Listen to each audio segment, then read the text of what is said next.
ये Y Z plane से तुम्हारी तरफ जो वॉल होगी उसे देखो, प्लेन से डिस्टेंस का मतलब क्या हुआ? प्लेन से डिस्टेंस का मतलब ये हुआ कि हमने प्लेन तो तुम विजुलाइज कर ही सकते हो.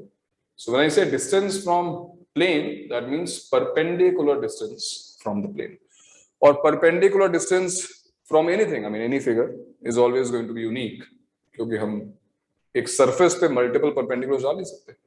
तो ये यूनिक डिस्टेंस है, this is a. So what is a?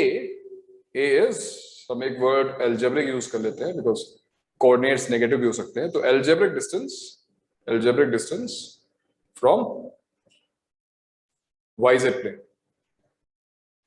क्यों भाई, ठीक है? ये बात ठीक है?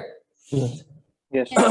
B is algebraic distance from, देखो B, देखो B ये, तो ये डिस्टेंस ये वाली, ये कौन सा प्लेन है? ये है XZ प्लेन.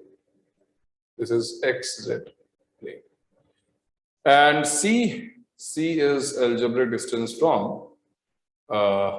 C. देखो C कहाँ गया भाई?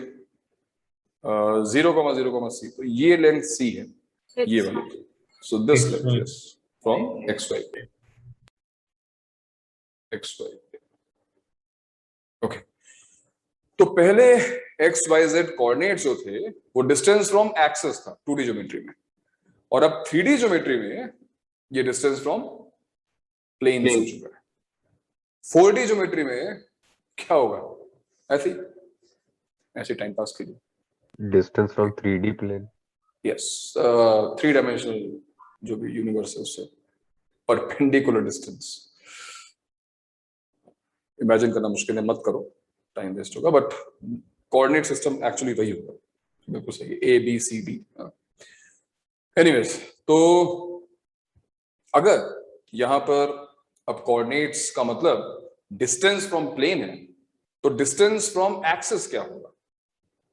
We can be curious, we want to know in some questions. किसी क्वेश्चन बोल दिया भाई distance from X axis is 1. So we want to understand what is distance from an axis. जैसे यही पॉइंट है हमारा P, इसका एक्स एक्सिस से डिस्टेंस क्या होगा? तो इसका मतलब इस पॉइंट से मैं एक्स एक्सिस पे परपेंडिकुलर ड्रॉप करना चाहता हूं. तो कैन यू इमेजिन, क्योंकि ये बहुत ही सिंपल सी प्रॉब्लम है, तुम्हें केवल इमेजिन करना है कि ये जो पॉइंट, हाँ, एक स्ट्रेट लाइन वो पूरे डिस्टेंस के थ्रू पैरेलल, राइट. वो फेस का डायगोनल. तुम बताओ कि पॉइंट P से अगर हम एक्स एक्सिस पे परपेंडिकुलर ड्रॉप करेंगे तो उसका फुट कहां पे जाएगा? Where? 1,0,0. Yes sir. यहाँ पर? हाँ सर. क्या रीजन है? Yes, sir. Why are you so sure? Because diagram में तो ये टेढ़ी लाइन दिखाई दे रही है. ऐसा क्यों कह रहे हो? Why are you so sure? क्यों कह रहे हो कि अगर मैंने, जैसा बन जाएगा ना? कैसा बन जाएगा? सिलेंडर जैसा. मतलब मैं 3D में तुम्हें क्या बताऊं, तुम वेक्टर से क्वेश्चंस करोगे सारे हो जाएंगे. जो लाइन को वाईजेड प्लेन पे लाई करेगा तो वो ऑटोमेटिकली एक्स के परपेंडिकुलर हो जाएगा. तो इमेजिनेशन थोड़ा सा क्रिएटिव होना है, थोड़ा इमेजिनेशन हमको इंप्रूव करना है जब हम 3D पढ़ेंगे. हालांकि क्योंकि केवल लाइंस और प्लेन्स है तो बहुत ज्यादा कुछ इमेजिन नहीं करना पड़ेगा. यहाँ पे सिलेंडर्स, कोन्स, ये सब नहीं आने वाले हैं. बट फिर भी जैसे मैंने कहा कि लाइन इस पे परपेंडिकुलर होगी, इसको इमेजिन करना है. तो इसको इमेजिन करने का बेस्ट तरीका ये है कि जिसको मैंने भी शेड किया, जिस फेस ऑफ क्यूबॉइड को मैंने शेड किया है, वो देखो पूरा वो फेस जो है वो पैरेलल टू वाईजेड प्लेन है. और वाईजेड प्लेन एक ऐसा प्लेन है जो एक्स एक्सिस के परपेंडिकुलर होता है, बस सबको पता है. तो इस प्लेन, एक पूरा प्लेन जो तुम्हारी जो फ्लोर है या तुम्हारी जो सीलिंग है उसके परपेंडिकुलर इस पेन को रखो, तो उस पूरे प्लेन के परपेंडिकुलर होने का मतलब हुआ कि उस सरफेस पे तुम कोई भी लाइन ड्रॉ करोगे, कोई भी लाइन, तो ये जो पेन है वो उसके परपेंडिकुलर होगा. राइट? बताओ बात भाई. मैंने ये जो हमारा बोर्ड है, ग्लास बोर्ड, इसके परपेंडिकुलर इसको रख दिया, इसके परपेंडिकुलर मैंने इस पेन को रख दिया. अब मैं यहाँ पे कोई भी लाइन ड्रॉ करता हूं तो ये जो पेन है उसके परपेंडिकुलर तो होगा. तो क्लियर सी बात है कि P से अगर मैं इस पॉइंट को ज्वाइन करता हूं, it is nothing but diagonal of the face. मतलब ये फेस में ही तो है, तो ये लाइन डेफिनेटली इस पे परपेंडिकुलर होगी. I know it is not very hard to visualise also, तुम कर चुके होगे अब तक. बट आगे कभी अगर ये सब डाउट्स आए कि दो लाइंस के बीच में एक्चुअल एंगल क्या बन रहा है, और तुम नहीं विजुलाइज कर पा रहे हो तो think about planes. Planes 3D में प्लेन्स सोचने के बाद थोड़ा विजुलाइजेशन बेटर हो जाता है, हमें समझ में आने लगती हैं चीजें। तो एनीवेज अगर ये डिस्टेंस मुझे फाइंड करनी है तो आई डोंट थिंक कि इस डिस्टेंस को फाइंड करने में कोई दिक्कत है, बिकॉज पॉइंट P के कोऑर्डिनेट्स हैं A, B, C और ये जो पॉइंट है let's say this point is Q, तो हमें PQ डिस्टेंस फाइंड करनी है। व्हाट विल बी PQ, यानी what will be distance from x axis, distance from x axis. Distance formula हमको आता ही है, जल्दी बताओ क्या क्या आएगा भाई? A माइनस A 0 हो गया, B minus 0, C minus 0 square कर दिया, क्या आ गया? Root over B square plus 6. B square plus B C. square plus C square. And if you want to verify, substitute C equal to 0. अगर तुमने C equals to 0 कर दिया, that means what? हम 3D से 2D में आ गए। मतलब imagine करो कि हम 3D से 2D में आ रहे हैं, तो Z कोऑर्डिनेट हटा रहे हैं, तो क्या हो गया? Root B square is B, या मॉड B जो भी डिस्टेंस है, यानी y कोऑर्डिनेट है ना, distance from x axis is y coordinate, हो गया अपने आप। And similarly distance from y axis, क्या होगा distance from y axis? Will be A square plus B. A square. root over C square plus A square, and distance from z axis is root over A square plus B square, z axis। तो ये basics है, मतलब ये तो हमको minimum है जो पता होना ही चाहिए। ये क्यूबॉइड बना के ये सारी इंफॉर्मेशन मिल जाती है, और फाइनली जो डिस्टेंस फॉर्मूला था वो क्यूबॉइड का मेन डायगोनल है, तो उससे हमको root over A square B square plus C square पहले मिल चुका है ना, 3 प्लस करना है। तो ये फॉर्मूले जो है वो तुम्हें स्क्रीन पे दिखाई देंगे अभी, और इनको तुम्हें याद कर लेना है, या तुम्हें ऑलरेडी होगा, इसको ध्यान रखना। बहुत ही बेसिक फॉर्मूले हैं, मतलब एटलीस्ट इस सिचुएशन में ऐसा ना हो कि हम जो है क्यूबॉइड बना रहे हैं और उसको प्रूव करने की कोशिश कर रहे हैं, ऐसा ना हो। इतनी चीजें मिनिमम है, याद रखना, ठीक है। नेक्स्ट स्लाइड दिखाओगे? नेक्स्ट स्लाइड में कंटिन्यूएशन में जो मैंने लिखा है एग्जैक्टली वही चीजें हैं, है ना। एक्स वाई जेड एक्सिस से डिस्टेंस और X Y Y Z Z X plane से डिस्टेंस।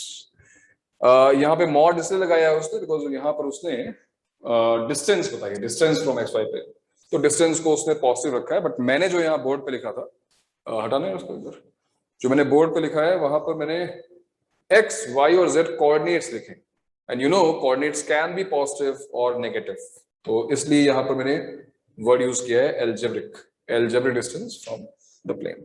नोट करो, नोट करना है या फिर आगे बढ़े? नोट करने से कुछ है नहीं, आगे आगे बढ़ो। चलो नेक्स्ट स्लाइड। तो चलो जल्दी से कुछ क्वेश्चंस करते हैं भाई। ये क्वेश्चंस में इसलिए लेके आया कि बेसिक क्वेश्चंस हैं डिस्टेंस सेक्शन फॉर्मूले पे, तो जल्दी से हम कर डालें फिर आगे बढ़ते हैं। चलो फर्स्ट क्वेश्चन क्या है? cos alpha comma sin alpha comma 0, cos beta comma sin beta comma 0, cos gamma comma sin gamma comma 0। अभी जो तीनों पॉइंट्स हैं ये एक ट्रायंगल फॉर्म कर रहा है। हाउ कैन वी से कि ये ट्रायंगल फॉर्म कर रहा है? ऑब्वियस सी बात है, अगर 3 पॉइंट्स किसी भी स्पेस में लेंगे तो वो ट्रायंगल ही फॉर्म करेंगे, है कि नहीं? वो अलग बात है कि तीनों पॉइंट्स कोलिनियर नहीं होने चाहिए। कोलिनियर ये पॉइंट्स हो सकते हैं क्या? क्या ये तीनों पॉइंट्स कोलिनियर हो सकते हैं?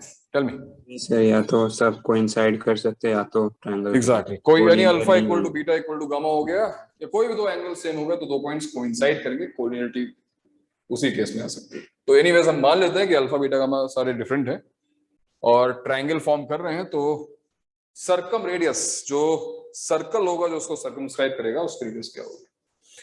अब थोड़ा बहुत डिस्कशन फायदेमंद होगा बेसिक्स का कि भाई ये तीनों पॉइंट्स हैं कहां पर? अगर तुम मान लो सर्कल अपने को लाइक करेंगे, पैरामीट्रिक फॉर्म ऑफ सर्कल है। XY प्लेन में XY प्लेन दिया हुआ है। हाँ, ये कहने के लिए 3D है तो ये 2D। cos alpha comma sin alpha comma 0, z coordinate 0 होने का मतलब हुआ कि xy प्लेन से इसकी डिस्टेंस 0 है। xy प्लेन से डिस्टेंस 0 मतलब xy प्लेन पे, तो तीनों पॉइंट्स xy प्लेन पे है, मतलब ये क्वेश्चन एक्चुअली 2D का हो गया। cos alpha comma sin alpha, cos beta comma sin beta, cos comma sin gamma, सबको पता है कि ये तीनों पॉइंट्स एक सर्कल पे होते हैं कौन सा सर्कल, क्या इक्वेशन होती है उसकी? x square plus y Square square plus y square equal to 1. x square plus y square equals to 1। हालांकि कोई जरूरत तो नहीं है, मतलब तुम्हारा आंसर आ गया, ठीक है, सर्कम रेडियस विल बी 1। तो 2D geometry, in 2D geometry x square plus y square equal to 1 is a circle. ठीक है, अच्छी बात है, ये सर्कल है। But if we talk about 3D geometry and I give you this equation, can you imagine x square plus y square equal to 1 किसकी equation होगी? Cylinder. Cylinder and z का तो ये coefficient विजुलाइजेशन सबको आना चाहिए कि अगर हमको इक्वेशन दी गई है, हालांकि सिलेंडर कोन जैसे मैंने कहा कि हमारे सिलेबस में नहीं है, but x square plus Y square equals to 1 का मतलब हुआ ये एक ऐसे सरफेस, एक ऐसे 3D शेप की इक्वेशन होगी, अगर हम 3D स्पेस की बात कर रहे हैं, जिस पर वो पॉइंट्स होंगे जिनके x कोऑर्डिनेट्स और y कोऑर्डिनेट्स इस इक्वेशन को सेटिस्फाई करते हैं। Doesn't matter what their z coordinates are. तो z के लिए हम फ्री हैं, z के लिए हम कंप्लीटली फ्री हैं। तो इमेजिन करो कि अब हम 3D में चल रहे हैं, इस क्वेश्चन से इसका कोई मतलब नहीं, ये तो हमने सॉल्व कर लिया, r इक्वल टू 1 आ गया, ठीक है। अब केवल विजुलाइज करने के लिए कि अगर हम मान लो अब 3D ज्योमेट्री में इस इक्वेशन देख के हम इसको प्लॉट करने की कोशिश करें, ये x एक्सिस हो गया, जैसे मैं बना, चलो x y और z ऐसा लेते हैं, अभी भी x y प्लेन में तो ये सर्कल ऐसा ही बनेगा, ये तो ठीक है, ये तो उसको सेटिस्फाई कर ही रहा है। But as I said z can be anything, z कुछ भी हो सकता है। तो keeping x y same, x y को सेम रखते हुए अगर मैं मान लो इसको एक तरीके से पुल आउट कर दो या फिर पुश कर दो, यानी z के अलोंग इस सर्कल को थोड़ा इस तरह मूव करा दिया जाए, तो एक्चुअली जो शेप तुम विजुलाइज कर पा रहे होगे वो एक सिलेंडर की है, समझ रहे हो? इसके क्रॉस सेक्शन को ध्यान दो, इसके क्रॉस सेक्शन को देखो, इसका क्रॉस सेक्शन इस सर्कल के पैरेलल है, ऐसा मान लो। तो जब तक ये, और z एक्सिस के पैरेलल है, जब तक ये इसके पैरेलल रहेगा, इस पर जो x y कोऑर्डिनेट्स हैं वो तो सेम ही रहेंगे, क्यों भाई? हाँ, बट जो उसका z कोऑर्डिनेट है वो चेंज होता रहेगा। भाई यहाँ पे मान लो आ गए, है ना, यहाँ पे तुमने क्रॉस सेक्शन लिया तो z कोऑर्डिनेट कुछ और हो गया। अब इस डायग्राम में तुम्हें कितना क्लियर दिखाई दे रहा है पता नहीं, लेकिन मैं ये कह रहा हूं कि अगर xy प्लेन मान लो मेरा ये हाथ है, तो मैंने उस सर्कल को उठाकर यूं खींच दिया, सर्कल को खींच दिया, क्या बन गया? सर्कल को अगर हम खींचेंगे तो क्या बनेगा? सिलेंडर। तो x square plus y square equal to 1 is no more equation of a circle. In 3D it will be a cylinder. But if we want to keep this as circle, मुझे क्या करना होगा यहाँ पर? Z को fix करना पड़ेगा। Right. If I want to keep this as a circle in xy plane, I have to write x square plus y square equal to 1 and comma z equal to z equals to 0. हाँ, और 3D के हिसाब से ये एक cylinder है और z equal to 0. What is z equal to 0? If you visualize, वो सारे points हम cylinder का cross section, it is nothing but xy plane. z कुछ भी होगा, अगर एक पॉइंट है तो फिर सर्कल ही रहेगा। राइट, अगर z को तुम फिक्स करोगे बनेगा सर्कल, बात सही है। बट मैं वो सर्कल चाहता हूं जो xy प्लेन में हो, तो z equal to 0 is the equation of a plane. And का मतलब क्या होता है? साइमल्टेनियसली, मतलब दोनों का इंटरसेक्शन। तो जो अलजेब्रा लिखी हुई है उसकी ज्योमेट्रिकल मीनिंग ये है that x square plus y square equal to 1 is a cylinder, z equal to 0 is a plane and they are intersecting.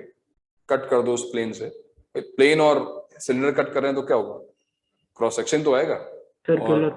अगर हम परपेंडिकुलर कट कर रहे हैं सरफेस के तो ऑब्वियसली सर्कुलर आना चाहिए, राइट?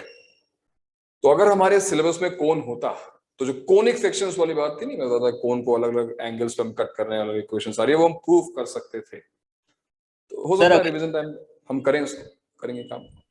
जेड एक्सिस का इन्वॉल्वमेंट आया भी थोड़ा सा, तो फिर क्या होगा? जेड एक्सिस का इन्वॉल्वमेंट आया मतलब क्या कहना चाह रहे हो? इक्वेशन में प्लेन आर्बिट्ररी कोई प्लेन कट कर दे तो अगर z इक्वल टू मान लो 0 नहीं 1 हो गया, z इक्वल टू 1 हो गया, तो z इक्वल टू 1 भी तो एक प्लेन ही हुआ, xy कुछ भी हो सकता है। वन यूनिट आगे आ जाए तो XY राइट, ये सर्कल 1 यूनिट आगे आ जाएगा। एक्चुअली क्या होगा ना, ये चीजें प्लेन हम जब डिस्कस करेंगे तो और भी क्लियर होंगे, बट ऐसे में वो दिखा दिया, चलो ठीक है, कि थोड़ी सी स्टार्टिंग में तुम्हें याद रहे, पता रहे कि ये जो इक्वेशंस 2D में थी, जो तुम्हें 2 डायमेंशनल डायग्राम दे रही थी, वो सेम डायग्राम तुम्हें 3D में नहीं मिलने वाला है। बस उसको खींच दो, अगर तुम्हें विजुलाइज करना है उस शेप को खींच दो और तुम्हें 3D वाली शेप मिल जाएगी। डिस्कस कर ही रहे हैं तो एक बार आओ जरा सोच के देखते हैं कि ये जो इक्वेशन है, जिस सेकेंड इक्वेशन जो मैंने लिखी है, किस टाइप का कर्व बनना चाहिए, इसको इमेजिन कर सकते हो। X square plus Y square equal to Z. कौन? कौन? नहीं सर, देखो मैं तुम्हें कुछ बताने जा रहा पैराबोला हूं। जैसे कुछ। सर मतलब हाइपरबोला ये जैसा सर सॉरी, कौन सुना है सर वो नाम, बट एक्सपैंड होता जा रहा है। हाँ सर। सर दोनों तरफ में कौन एक टाइप का? हाँ सर, कौन ही है, कौन ही। कौन है? हाँ तुम्हें कौन लग रहा है? हाँ ओके, सर। सर वो अब जरा मान लीजिए हाँ। वो e पावर x का जैसा सा कर्व करके रहता है ना, वैसा दोनों हाँ। साइड पे ऐसे करके और उसको 3D में सर, तो कौन वो स्ट्रेट लाइन तो नहीं रहेगा, वो ऐसा ऊपर ऐसा कर्व करके नीचे को। सर वो छोटे छोटे सर्कल्स बनता रहेगा ना। हम्म। अगर हम z की वैल्यू चेंज कौन कर है देंगे सर? यस सर, z की वैल्यू हाँ, सर। तो जैसे चेंज करें। ये हमारे सिलेबस में बिल्कुल भी नहीं है जो हम डिस्कस करने जा रहे हैं। ये शेप और ये इक्वेशंस कुछ नहीं है, बट केवल 3D में हम इक्वेशंस को देखकर ज्योमेट्री विजुलाइज कैसे करें। सबसे अच्छा तरीका है कि यहाँ पर किसी एक वेरिएबल को तुम फिक्स करो। मान लो मैंने सर हाँ क्या? Sir, parabola, 3D parabola, paraboloid मतलब पैराबोला को घुमा दिया। सर हाँ रूट एक्स सर, को वही। अगर आप घुमा दीजिए जेड एक्सिस पे और उसको पूरा मतलब पूरा सर्कल रोटेट कर देंगे बेल तो। Shape structure. हाँ सर। बेल हाँ, शेप हाँ सर, सर, वैसा ही। कुछ ऐसा, जैसे ये पैराबोला हो गया, इसको घुमा दो। हाँ सर। Yes sir. हाँ यस हाँ सर। सर, यस कैलकुलेटर पे देखा अभी। अच्छा उस पर देखो क्या? हाँ सर। तो मैं ये कह रहा हूं, अब देखो मेरी बात ध्यान सुनो। अगर तुम्हें इसको विजुलाइज करना है तो बहुत अच्छा तरीका है। सबसे पहले हम ऐसा करते हैं, हम z की वैल्यूज को चेंज करके देखते हैं। फॉर एग्जांपल मैंने रखा z को 0 रखते समझ में आ गया। X square plus Y square equal to 0 का मतलब एक ही सोल्यूशन है, दैट इज ओरिजिन। तो ओरिजिन हमारे इस इक्वेशन को सेटिस्फाई कर रहा है, 0 0 0। वाई को अगर 0 रख लेंगे तो रूट हाँ। जेड आ जाए। नहीं, y को हम बाद में, अभी हम z को जरा चेंज कर देते हैं। अब जरा ध्यान समझना, z को रखा मैंने 0, इसका मतलब बात z equal to 0 is xy plane. जब मैं रखूंगा z इक्वल्स टू 1, तो z इक्वल्स टू 1 का मतलब हुआ एक ऐसा प्लेन जो 1 यूनिट xy प्लेन से ऊपर। हालांकि हमने अभी तक प्लेन नहीं पढ़ा है, बट मैं पहले तुम्हें डिस्कस कर चुका हूं, z इक्वल टू 1 ऊपर आ जाओ। इसका मतलब हमने जो भी सरफेस बनने वाला है उसको जब उस प्लेन से कट किया तो X square plus Y square equal to 1, एक सर्कल मिलना चाहिए उस प्लेन में, एक सर्कल मिलना चाहिए जिसकी रेडियस कितनी होनी चाहिए? 1। देखो रेडियस बढ़ गई, 1 हो गई। अगर तुम z को 2 रखोगे, z इक्वल टू 2, थोड़ा और ऊपर आए, रेडियस बढ़ गई 3, रेडियस बढ़ गई। तो हम इन क्रॉस सेक्शंस को, कौन से क्रॉस सेक्शंस है ये कौन से क्रॉस सेक्शन से हम कट कैसे लगा रहे हैं? हम एक्स वाई प्लेन के पैरेलल जा रहे हैं। z equal to 0, z equal to 1, z equal to 2, z equal to 3, z equal to 4। और हम क्या विजुलाइज कर रहे हैं कि every shape is a circle. Now look at this paraboloid. If I cut this parallel to its base, so every cross section will be a circle. और अगर नीचे जाओगे तो रेडियस कम होती जाएगी, ऊपर जाओगे तो रेडियस बढ़ती जाएगी। But the same happens with a cone also. अगर हमने कोन लिया होता, कोन में भी तो ऐसा ही होता। So why I am so sure कि यहाँ पे कोन नहीं, एक पैराबोलॉइड बनने वाला है। सर एक्चुअली उसका रेडियस रूट के फंक्शन में आ रहा है। Root Z. हाँ, रूट जेड Radius उसका है। रेडियस है ना, तो पैराबोला दे रहा है। Z has to be positive, उसके अलावा और कोई बात नहीं। पैराबोला वहां से नहीं आ रहा है। फिर y इक्वल टू 0 करेंगे तो एक्स या वाई में से x कुछ 0 रख देंगे तो। अगर हम अब y की वैल्यूज को सब्स्टिट्यूट करना शुरू करें, z जरूर हो ना, z को रखेंगे हमेशा। अगर मैं y इक्वल्स टू 0 रखता हूं ना, y इक्वल टू 0 का मतलब क्या होगी? y इक्वल्स टू 0 का मतलब हुआ विच प्लेन? xz plane. तो xz प्लेन जब इस शेप को कट करेगा, अब अगर मैं xy प्लेन ऐसा मान रहा हूं तो मान लो xz प्लेन ये है, ऐसा कट किया मैंने। अगर मैंने इस तरीके से इस शेप को कट किया तो क्या आना चाहिए? देखो y equal to 0, x square equals to z। X square equal to 0, एक तरफ क्वाड्रेटिक एक तरफ linear, it has to be a parabola. But तुम्हें पता है कि अगर तुमने किसी कोन को कट किया होता है इस तरीके से परपेंडिकुलर टू द सरफेस, उसके सेंटर से पास होता हुआ, तो क्या बनता? जो क्रॉस सेक्शन आता वो क्या क्रॉस बनता? वो सेक्शन दो पैराबोला लाइंस, बनता सर। वो दो पेयर ऑफ स्ट्रेट लाइंस बनती। अभी क्या आना चाहिए? X square equal to 0 is a parabola. So this तो मतलब क्रॉस z सेक्शन, स्क्वायर कर देंगे तो दिस क्रॉस सेक्शन, अगर हमने इस तरह इसको कट किया, we will get a parabola, because हमने पैराबोला को तो घुमाया है। और हाँ, इसके सर। परपेंडिकुलर अगर मैंने कट किया, इसी के परपेंडिकुलर अगर एक कट मारा, तो भी क्या आएगा? ये जो क्रॉस सेक्शन आएगा, फिर भी ये जो पैराबोला क्रॉस ही सेक्शन मिलेगा। है, this will be again a parabola.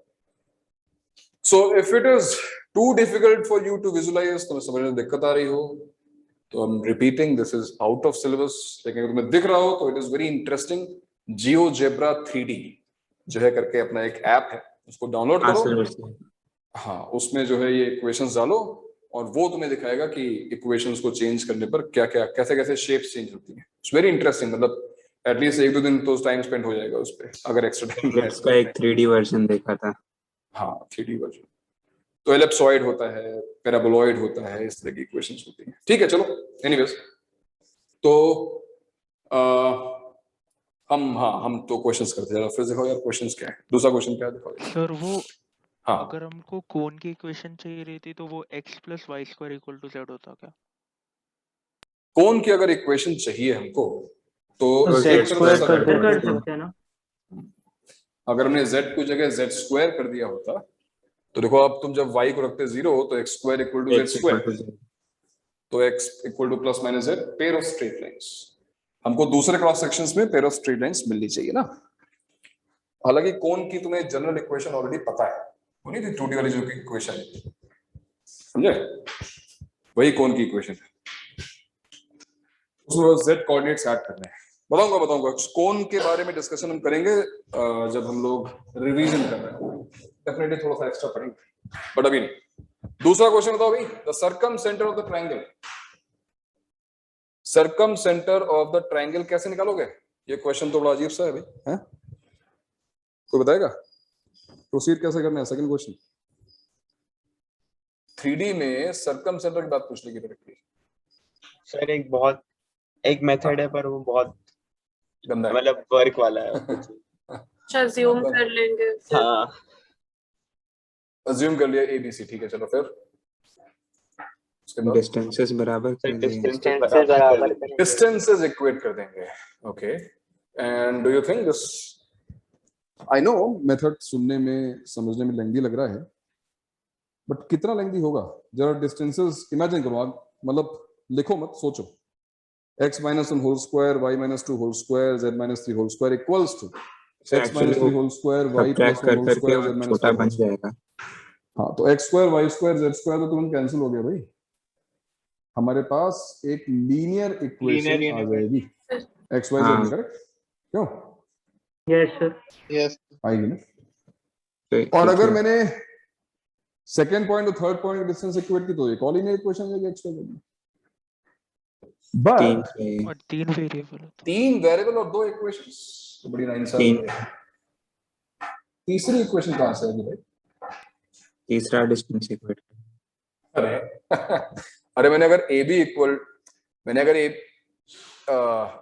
Equal to PB किया, PB इक्वल्स टू PC किया, तो PC इक्वल टू PA तो अपने आप हो गया ना यार। तीसरा इक्वेशन इंडिपेंडेंट हुई ना।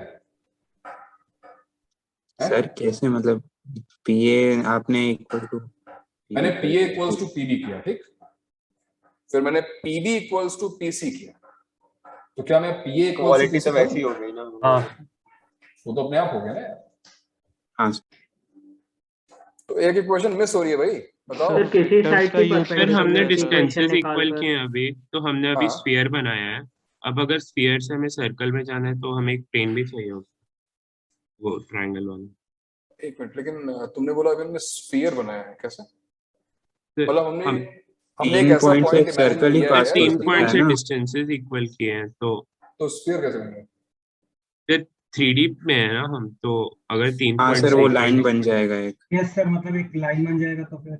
हाँ, लाइन ठीक है, स्फीयर नहीं है। मतलब शायद तुम कहने की कोशिश कर रहे हो कि ठीक है अगर हम बनाएंगे तो सर्कल बने जरूरी नहीं है, स्फीयर बन सकता है, बट जो जिस पॉइंट की तुम बात कर रहे हो इस वक्त उसका जो लोकस है वो एक लाइन है ना। हाँ हाँ तो तुम लोग जो कर रहे थे, और इक्वेशंस एक्चुअली हमारे पास कम है, अगर हम केवल डिस्टेंसेस इक्वेट करेंगे तो इक्वेशंस हमेशा कम रहेंगी, बिकॉज ये 3D नहीं है, 2D नहीं है, 3D। यहाँ पर एक और पॉइंट इंपॉर्टेंट है कि सरकम सेंटर ट्राइंगल के प्लेन में होगा, ये चीज हम मिस नहीं कर सकते भाई, ठीक है, ट्राइंगल के प्लेन में होगा। तो अगर ये ट्राइंगल के प्लेन में है तो तीसरी इक्वेशन कैसे फॉर्म करोगे बताओ, तीसरी इक्वेशन कैसे फॉर्म होगी? सर दो साइड सर के वो वेक्टर्स लिख लिखेंगे with देंगे और respect mu to t। Mu A plus lambda B करके। एक मिनट अब सॉल्व करते हैं, देखो ना, हाँ कर दो। पॉइंट्स क्या क्या है देखो यार, मैं लिखता हूँ उसको, हाँ तुम लोग भी समझो। ये क्वेश्चन थोड़ा सा आगे का है, लेकिन मैं इस क्वेश्चन को पहले इसलिए करा रहा हूँ कि हमारे पास जितने भी फॉर्मूले हैं, हमारे पास जितने भी फॉर्मूले हैं, जितना हमने पढ़ा है उससे भी ये क्वेश्चन सॉल्व हो जाएगा, भले ही वो मेथड बहुत ज्यादा अपीलिंग ना हो अभी के लिए, बहुत कोई शॉर्ट अच्छा मेथड ना हो, पर हम कर तो सकते हैं। तो ये है हमारे 3 पॉइंट्स, ठीक है, and let P x y z ले लेते हैं, B क्या निकालना हमको, सरकमसेंटर, और देखते हैं कितना टाइम लगता है हमारे इस मेथड से, इस अप्रोच से कितना टाइम लगता है। तो जल्दी से मुझे इस इक्वेशन का रिजल्ट बताओ। PA इक्वल्स टू PB में एक लीनियर इक्वेशन आएगी, इसका मुझे रिजल्ट जल्दी से बताओ। PA इक्वल्स टू PB करने पर क्या आता है? x - 1 होल स्क्वायर और x - 3 होल स्क्वायर, कितना हो गया भैया? आई थिंक 5x आएगा, आएगा क्या? नहीं 4x है, क्यों? कैलकुलेशन जल्दी करो यार, हाँ सर। बहुत टाइम लगा। 4x minus 6y, is it 6y? हाँ sir, Yes. minus 6y, minus 6y, ठीक है। और z - 3 तो -6, z - 5 तो -10, 10 - 6 +4, यस सर, +4 z +4, ठीक है। और कौन सी टर्म्स क्या आएंगे भाई? जल्दी करो 9 4 13 31 14 14 इधर कितना हुआ? 25 और 9 34 35 35 - 14 है आई थिंक। सर वो 3 और 1 तो वैसे ही कैंसिल हो जाएंगे, तो 35 - 14 तो करना है। हाँ सर 25 20 25 - 4 तो 21 21 होगा। 21, तो ये आ गई हमारी पहली इक्वेशन, नॉट बैड, कितना एक लाइन कितना। चलो PA इक्वल्स टू, और ये भी करो PB इक्वल्स टू PC कर लो, जो बेटर लगे। क्या बेटर लग रहा है? PA equal to PC better लग रहा है, PA इक्वल टू PC करो, चलो PA equals to PC better, मतलब कैलकुलेशन थोड़ी अच्छी लग रही। x - 4 होल स्क्वायर तो 8x इधर आ गया, 8x - 2x तो 6x हो गया। यहाँ पे केवल x स्क्वायर है तो ये बहुत सी बात है, -4y, y - 2, और z - 3 और z + 3 कितना हो गया भाई? -12। तुम लोग बोल क्यों नहीं रहे हो भाई आज? बताओ ना, गलत तो नहीं हो रहा है? 12z। मैं ज्यादा फास्ट कर दे रहा हूँ या फिर तुम्हारे लिए मतलब बहुत ज्यादा इजी है, तुम बताने नहीं चाहते? नहीं सर, अब ज्यादा फास्ट कर दो। तुम ज्यादा फास्ट कर दो। 16 9 25 25 - 14 11। तो मेरे हिसाब से ये 2 इक्वेशंस बननी चाहिए।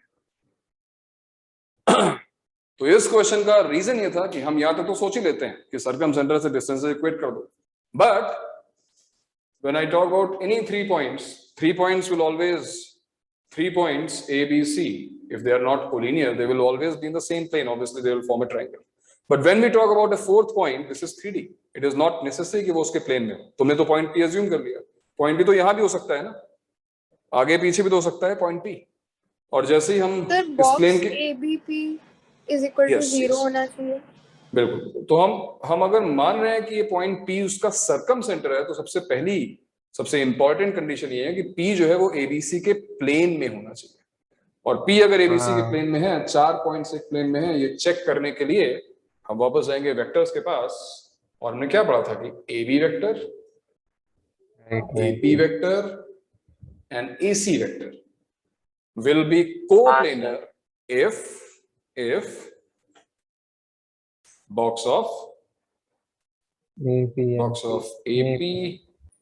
पहले AP लिख देते हैं, AB and AC should be equal to 0. तो इसका मतलब एक डिटर्मिनेंट हमको सॉल्व करना पड़ेगा, और उस डिटर्मिनेंट में फर्स्ट रो में आएगा AP. What is AP?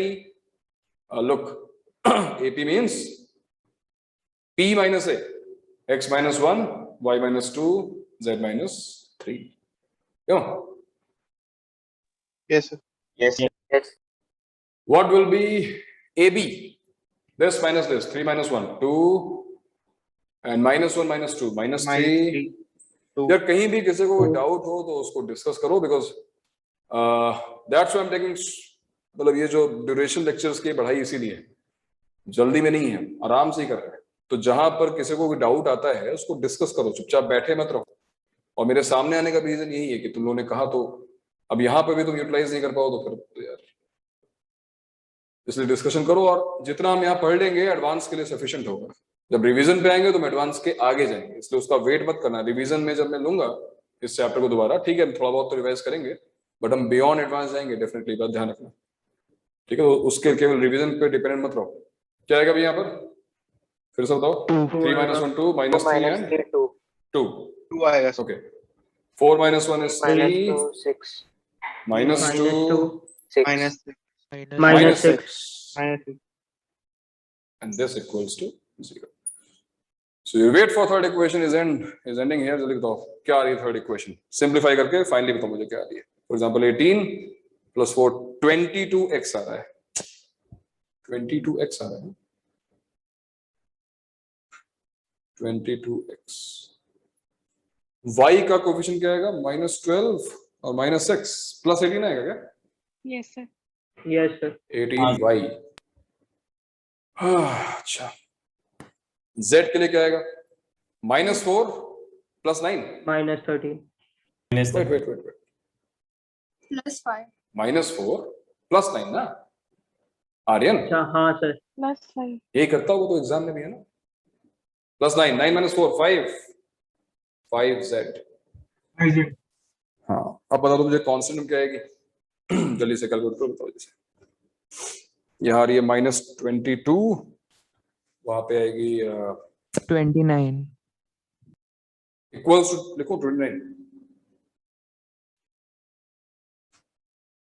हाँ, हैव सम कॉन्फिडेंस, जो बोलते हो उसमें डरो मत, बताओ ना क्या लिखो यहाँ पर।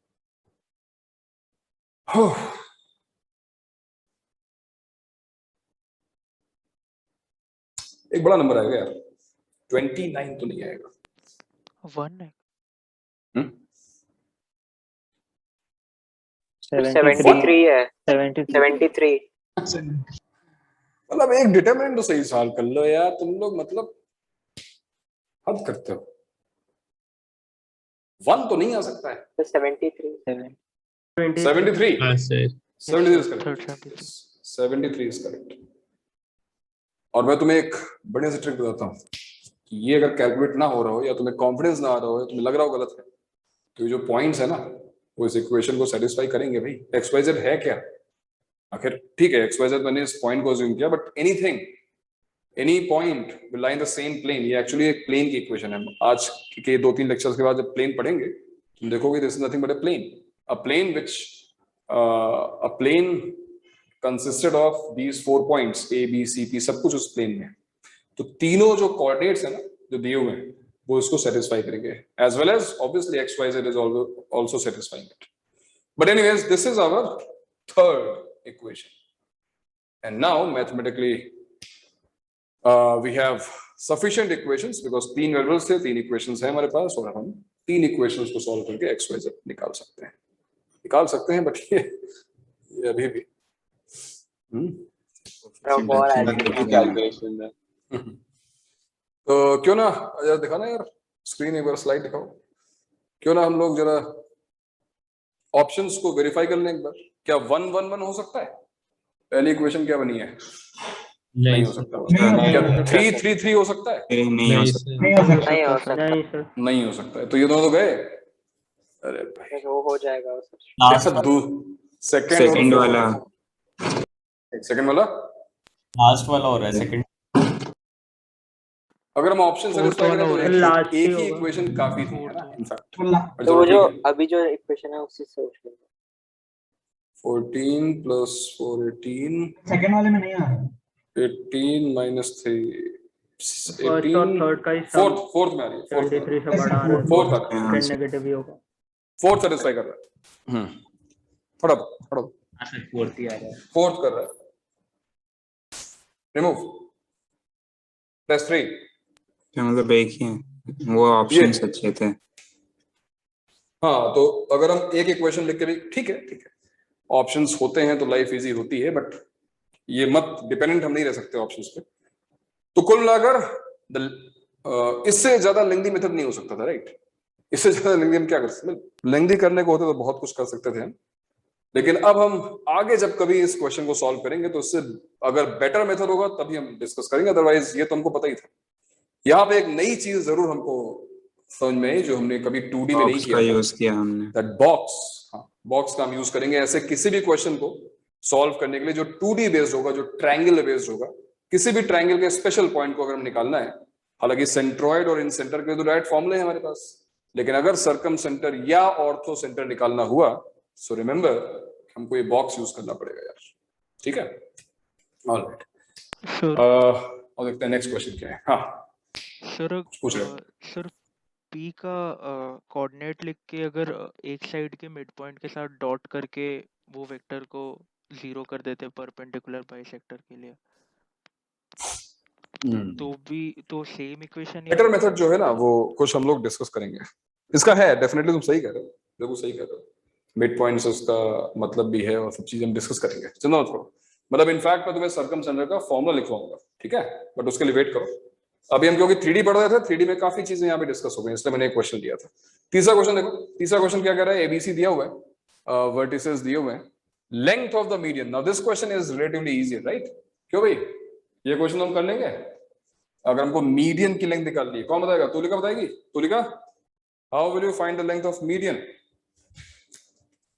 है भी कि नहीं? सी को मिड पॉइंट निकाल लेंगे और फिर एडी की लेंथ निकाल सकते हैं, डिस्टेंस। बिल्कुल सही। तो मिड पॉइंट हमें किसका निकालना होगा?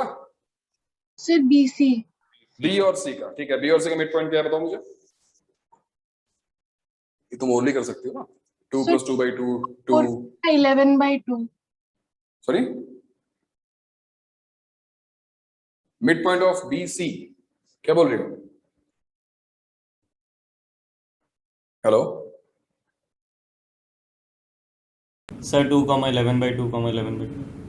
11/2? तुम लोग कुछ और देख रहे हो? 2,4, 11. 2,4, 11/2।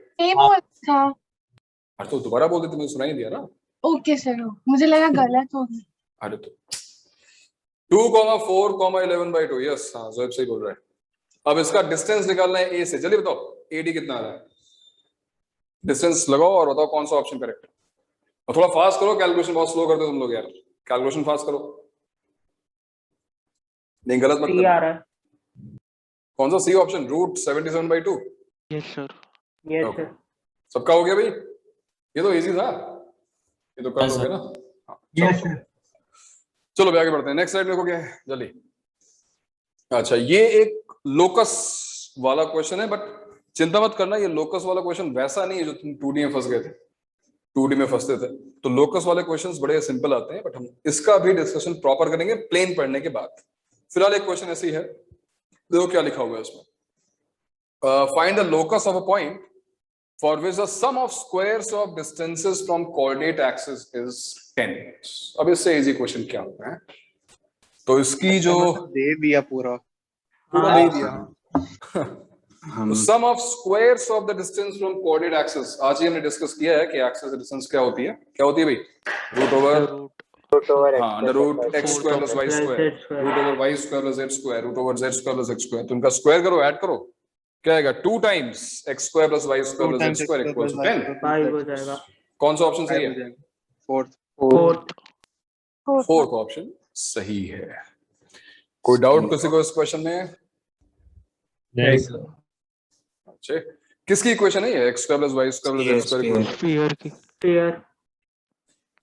अब जो लोग स्फीयर विजुलाइज ना कर पा रहे हो, देखो x square plus Y square plus z square, मैं कर दूं रूट लगा दोगे डिस्टेंस तो it is distance of x Y z from 0,0,0 which is root 5।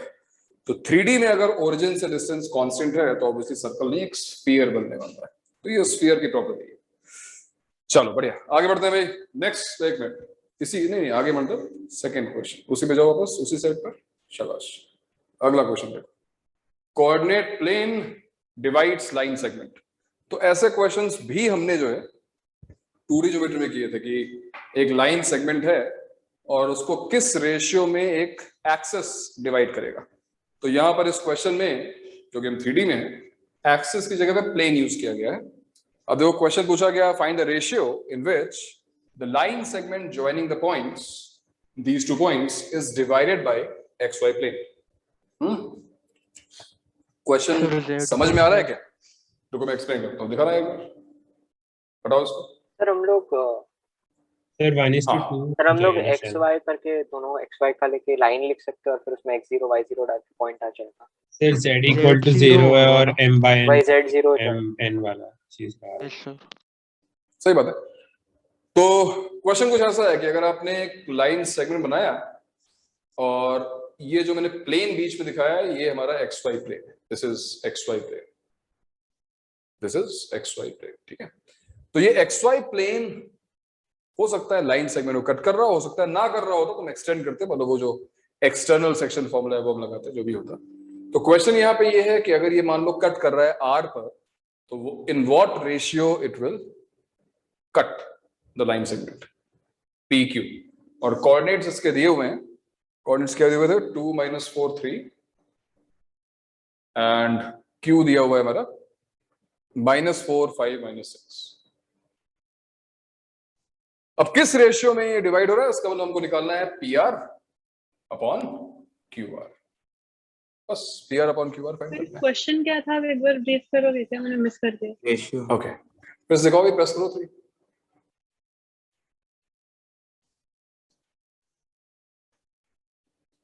ठीक है,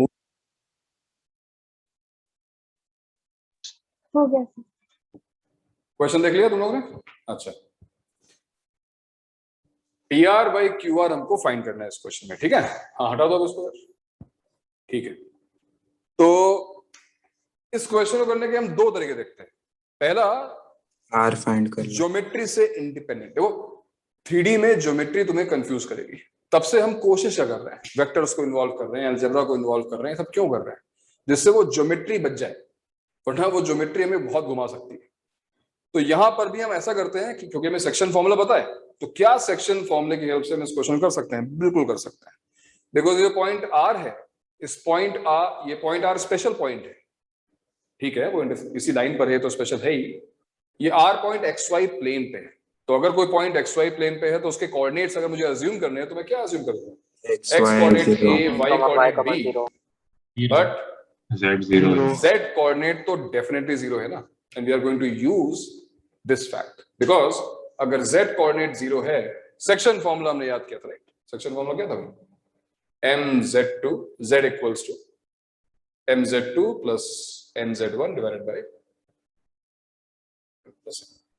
याद है सेक्शन फॉर्मूला भाई 2D वाला, बस Z के लिए आ गया। तो सपोज इसको मैं Z1 बोल देता हूं, इसको मैं Z2 बोल देता हूं, क्रॉस मल्टीप्लाई करोगे तो 0 हो जाएगा। सो m, अब m क्या होगा? If I am saying this is Z2, this is m, right? PR और QR। सो m into Z2, Z2 क्या है भाई? -6 and n into Z1, what is Z1? Z1 is 3। and this equals to 0. So what is PR by QR? What is M by N? Tell me. M by N क्या आ रहा है? 1:2. 1:2. 1 by 2. And that too plus 1 by 2. Plus 1 by 2 means what? Internal. मतलब जो line segment है उसको बीच में कहीं cut कर दिया उसने, internal section form. But then could have solved this question using geometry also, because अगर तुमने एक परपेंडिकुलर ड्रॉप किया यहाँ पे मान लो, परपेंडिकुलर ड्रॉप किया यहाँ मान लो, और इनको ज्वाइन कर दिया इन फुट को, तो मुझे नहीं पता कि तुम 3D में विजुलाइज कर पा रहे हो नहीं कर पा रहे हो, but these two triangles will be similar. Similar triangles होंगे. तो PR by QR is same as जो इन परपेंडिकुलर्स का रेशियो होगा. और परपेंडिकुलर्स का रेशियो क्या होगा भाई? What is the length of perpendicular from a point to XY plane? It's Z coordinate. 3 minus 6. Half. Plus half या minus half? That you have to decide. तो मैंने जो डायग्राम बनाया है उसमें उन्हें अज्यूम कर लिया है कि ये जो है उसके बीच में कट कर रहा है, एक्सटर्नली डिवाइड नहीं कर रहा है. तो ये -6 और +3 हमको क्लियरली बता रहे हैं, है कि नहीं भाई? एक तरफ z कोऑर्डिनेट पॉजिटिव है, एक तरफ z कोऑर्डिनेट नेगेटिव है. इसका मतलब क्या हुआ कि उसके बीच में z इक्वल टू 0 कहीं पे होगा. अगर ये दोनों पॉजिटिव होते तो हमें एक्सटेंडेड मतलब हमारा आंसर नेगेटिव आता उसके उसमें एक्सटर्नल सेक्शन. चलो ठीक है, तो सेक्शन फॉर्मूले का यूज करने वाला ये क्वेश्चन था, ये मैंने करा दिया. आगे बढ़ते हैं. चलो दिखाओ इस साइड, देखो, नोट कर लो उसको.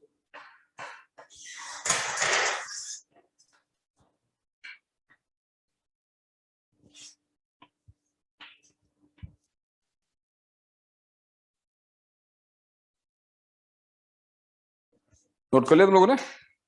एक मिनट, बोर्ड दिखाओ, बोर्ड दिखाया जाए. स्कूल में टॉपिक हुआ है कि नहीं तुम लोग यार? Yes sir. खत्म हो गया सर. खत्म हो गया है. अच्छा, तो मतलब तुम्हारी जो टेक्स्ट बुक है उसको तुमने सॉल्व किया है? सर नहीं सर. अच्छा, नहीं कर पाए भाई? सर टर्म 2 के लिए था इतनी इसलिए किया सर नहीं. टर्म 1 अच्छा, के टर्म रिवीजन कर रहे थे. ये भी ठीक है. टर्म 2 की डेट्स आ गई हैं? सर वो तो नहीं आई है. वो तो अच्छा,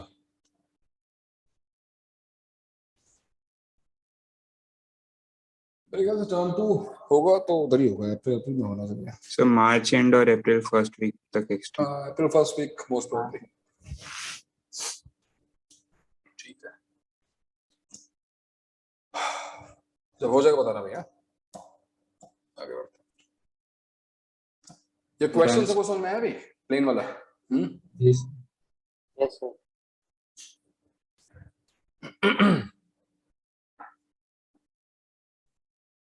तो अब हम बढ़ रहे हैं आगे. बेसिक्स का मतलब हुआ कि अच्छा, मैं सोच रहा था कि उस क्वेश्चन को डिस्कस कर ही लिया जाए, क्योंकि उसमें कुछ ऐसा नहीं है कि हमको जो है कोई आगे की चीज सोचनी है. तो डिस्कस करते हैं उस क्वेश्चन की बात मैं कर रहा हूँ जहाँ पे हमको सरकम सेंटर निकालना था और हमने काफी लेंथी मेथड से किया. वैसे बाद में डिस्कस मुझे करना ही था उसको, लेकिन अभी कर सकते हैं. तो उसके डिस्कशन, उसको मैं अभी बोर्ड क्लियर हो रहा है, तब तक कोई बताएगा कोई सोच कर कि क्या हम कर सकते हैं बेटर, उसमें अप्रोच यूज कर सकते हैं. क्वेश्चन क्लियर सा है कि हमारे पास तीनों पॉइंट्स के कोऑर्डिनेट्स हैं. तुम वेक्टर्स में सोचो तो हमारे पास तीनों पॉइंट्स के पोजीशन वेक्टर्स हैं. How will you find the position vector और coordinates of circumcentre? Question perpendicular bisectors का इंटरसेक्शन होता है, उसका कुछ. करेक्ट, सही बात है. पर लेकिन परपेंडिकुलर बाइसेक्टर्स होती तो लाइन है. उन लाइंस की इक्वेशन निकालना इतना आसान नहीं है, उसके लिए बहुत अलजेब्रा में सॉल्व करनी पड़ेगी. वही अलजेब्रा है जो हमने सॉल्व किया है इनफैक्ट, है ना. तो उसमें ठीक है, बेटर का मतलब समझते हो? बेटर का मतलब है vectors. Think in terms of vectors, क्योंकि 3D तुम्हें अभी आती नहीं है. 3D तुम पढ़ ना, अभी तुमने शुरू किया है. 3D में जाओ मत, वेक्टर्स की टर्म्स में सोचो. What was the previous answer? Radhika क्या पूछ रही है? प्रीवियस आंसर इसके पहले वाले क्वेश्चन के टाइम पे मैं डिस्कनेक्ट हुई थी. इसके पहले वाला क्वेश्चन तो बोर्ड, वही जो बोर्ड पे लिखा है वो नहीं सर, लोकस वाला था. अच्छा, लोकस वाला डी ऑप्शन था उसका. लोकस वाले का हाँ सर, बस कंफर्म करना। एक मिनट, तुम्हें डी आ गया? हाँ सर।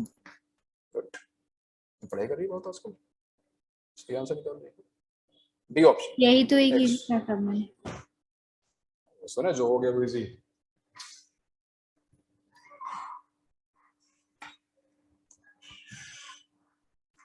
हाँ, तो मैं ये पूछ रहा हूँ कि इसके पहले मैं तुम्हें बताऊं, कोई सोच के बताएगा कि सर डॉट प्रोडक्ट जीरो वाला मेथड उतना ही लेंदी है क्या, मतलब? बताओ ना, डॉट प्रोडक्ट वाला मेथड क्या? Sir x comma y comma z वो सर्कम सेंटर है, एक साइड का हम लोग ने बोलता क्या हुआ?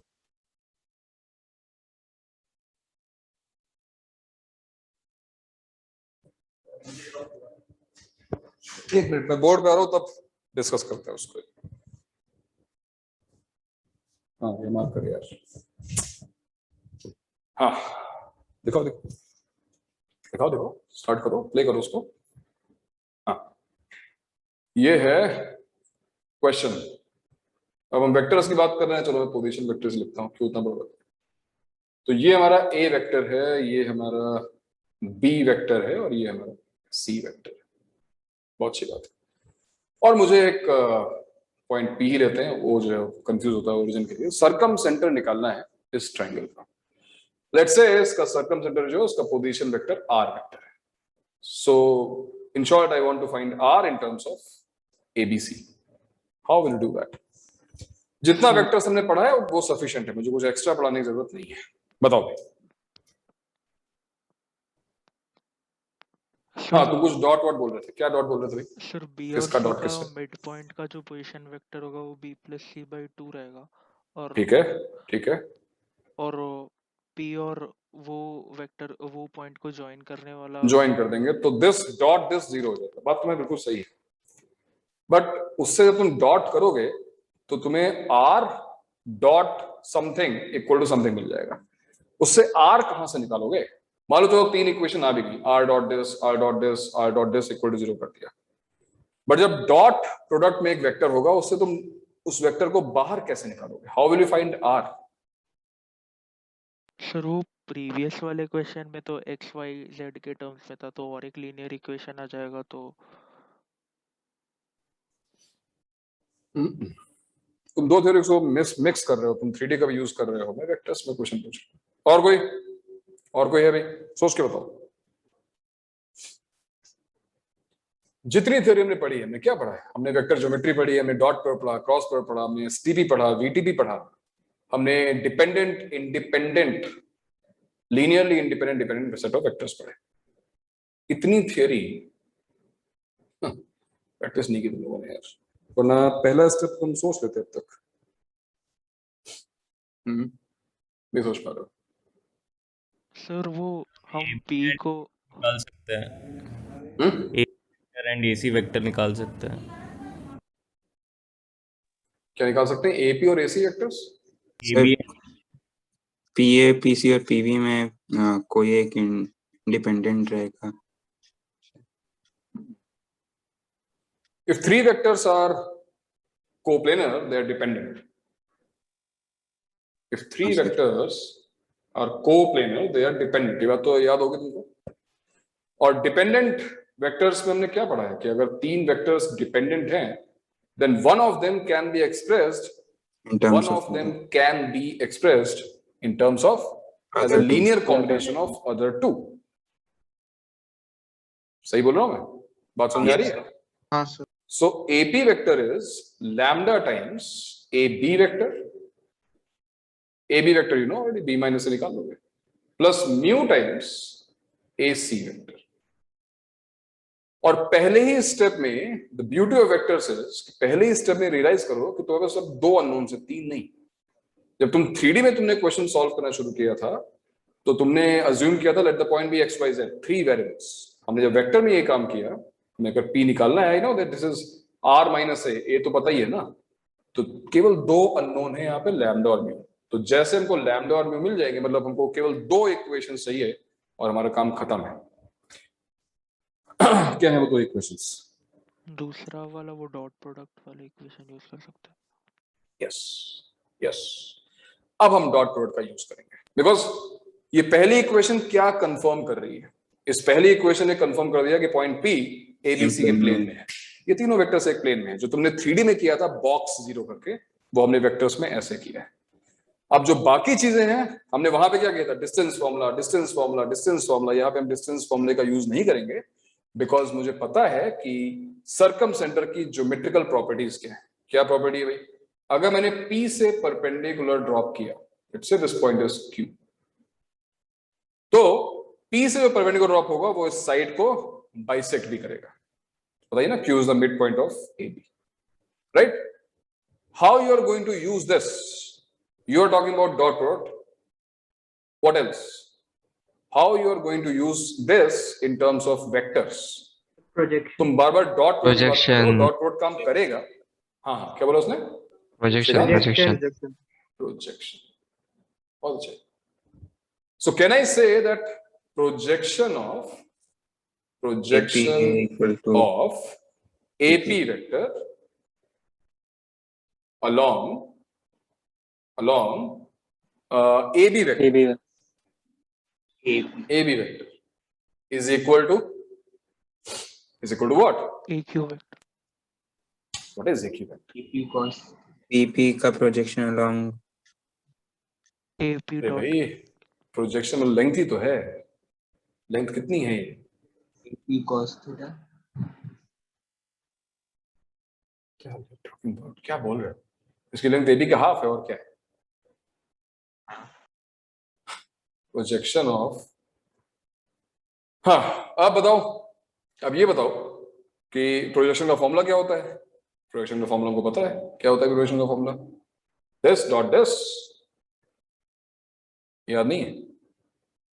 प्रोजेक्शन का फॉर्मूला क्या था? Sir AP dot AQ dot AB, AP dot AB divided by mod of AB. mod of AB equals to mod of AB whole by 2. So there you go, you have your first equation. We have our first equation where we have AP dot AB. तुम इसी dot product की बात कर रहे थे in fact, लेकिन वो dot product थोड़ा लेंदी होता है, ये थोड़ा आसानी से आ गया।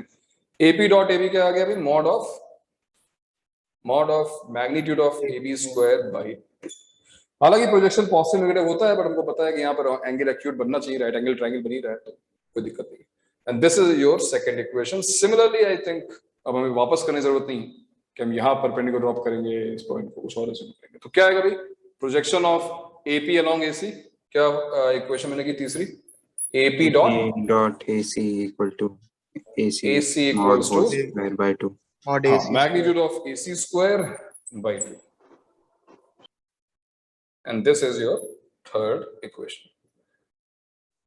Third, I mean फर्स्ट तो बनी चुकी थी, लैम्डा म्यू निकालने के लिए 2 चाहिए, 2 बन चुकी है, तीसरी की हमें कोई जरूरत नहीं है। तो अब क्या करना है? बस AP की जगह पर ये रख देना है, lambda AB plus mu AC। One equation in lambda mu, second equation lambda mu. Simplify this, you have your answer.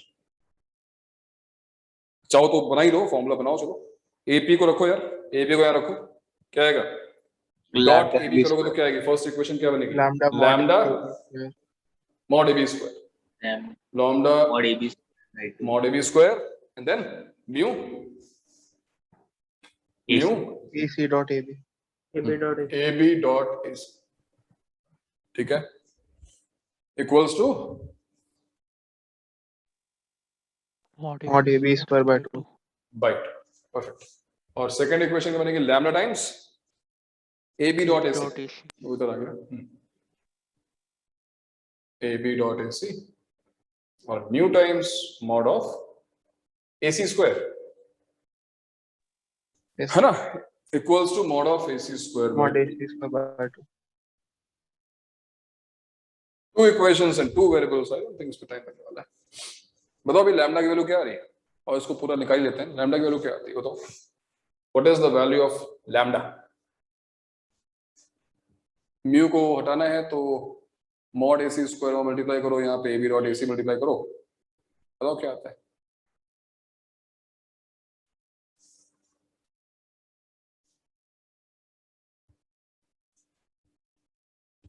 Mod AC square multiply हुआ तो ये हो गया mod AB square mod AC square, है ना? और AB डॉट AC इससे multiply हुआ तो माइनस किया हमने, फिर क्या आ गया भाई? Mod AC square into AB dot AC और ये होल बाय 2 हुआ, और उसके साथ साथ जो भी इसका कोएफिशिएंट आएगा, कोएफिशिएंट क्या आएगा इसमें लैम्डा का? Mod AB square mod AC square mod AB square AC square and minus AB dot AC square whole square, है ना? हाँ sir AB dot AC square.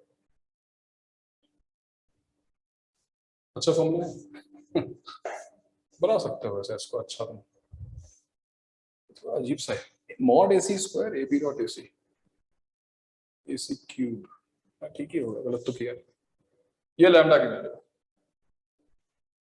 ये लैम्डा की वैल्यू है, और सिमिलरली तुम म्यू भी निकाल सकते हो।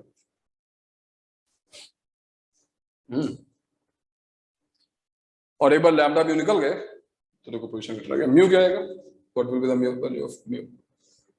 म्यू के लिए क्या करेंगे? लैम्डा को एलिमिनेट करेंगे तो ये चीज रिवर्स हो जाएगी, AC स्क्वायर AB स्क्वायर तो यहाँ पे भी आएगा ना, हाँ। तो डिनोमिनेटर में आएगा 2 टाइम्स,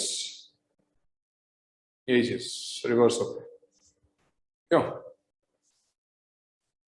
म्यू की वैल्यू जब निकालोगे तो AB डॉट AC से मल्टीप्लाई करोगे तो AB AC स्क्वायर पहले आ जाएगा ना। लेकिन ये भी टर्म स्विच हो रही, तो पहले इसको ही कर लेते हैं।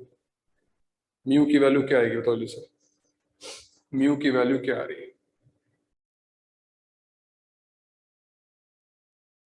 हाँ सर लैम्डा the की mod वैल्यू AB में वो square mod into AB AB dot AC तो ये लैम्डा की वैल्यू गलत लग रही है तो करेक्ट कराओगे, कुछ गलती हुई इसमें?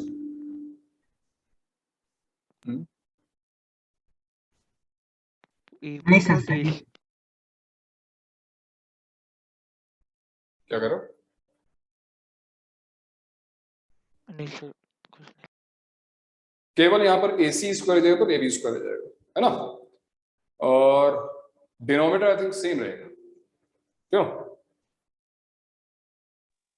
सेम ही आ जाएगा। yes डिनोमिनेटर सेम आ जाएगा, वो नहीं था, वो तो बस स्विच करो लैम्डा में वापस में, और क्या?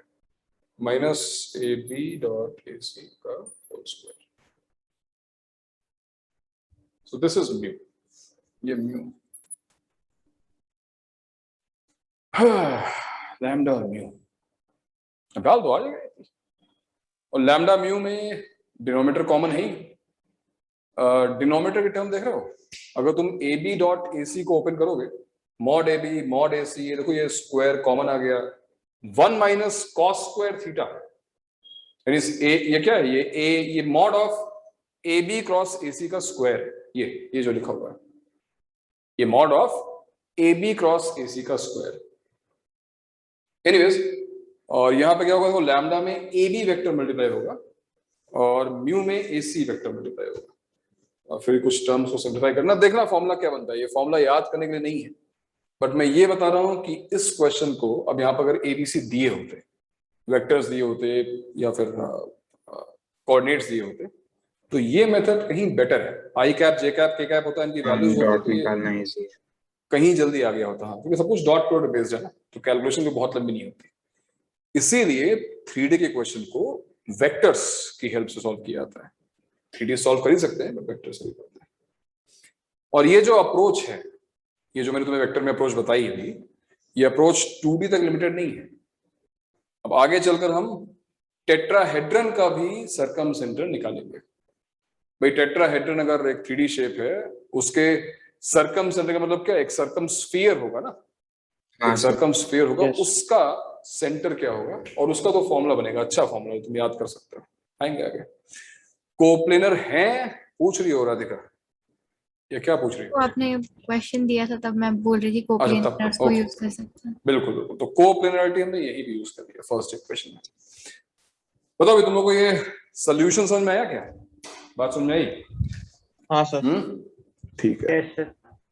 तो इस तरीके से सरकम सेंटर के साथ साथ ऑर्थो सेंटर भी निकाला जा सकता है। तो ऑर्थो सेंटर की प्रॉपर्टी लगभग सिमिलर ही, परपेंडिकुलर होगा।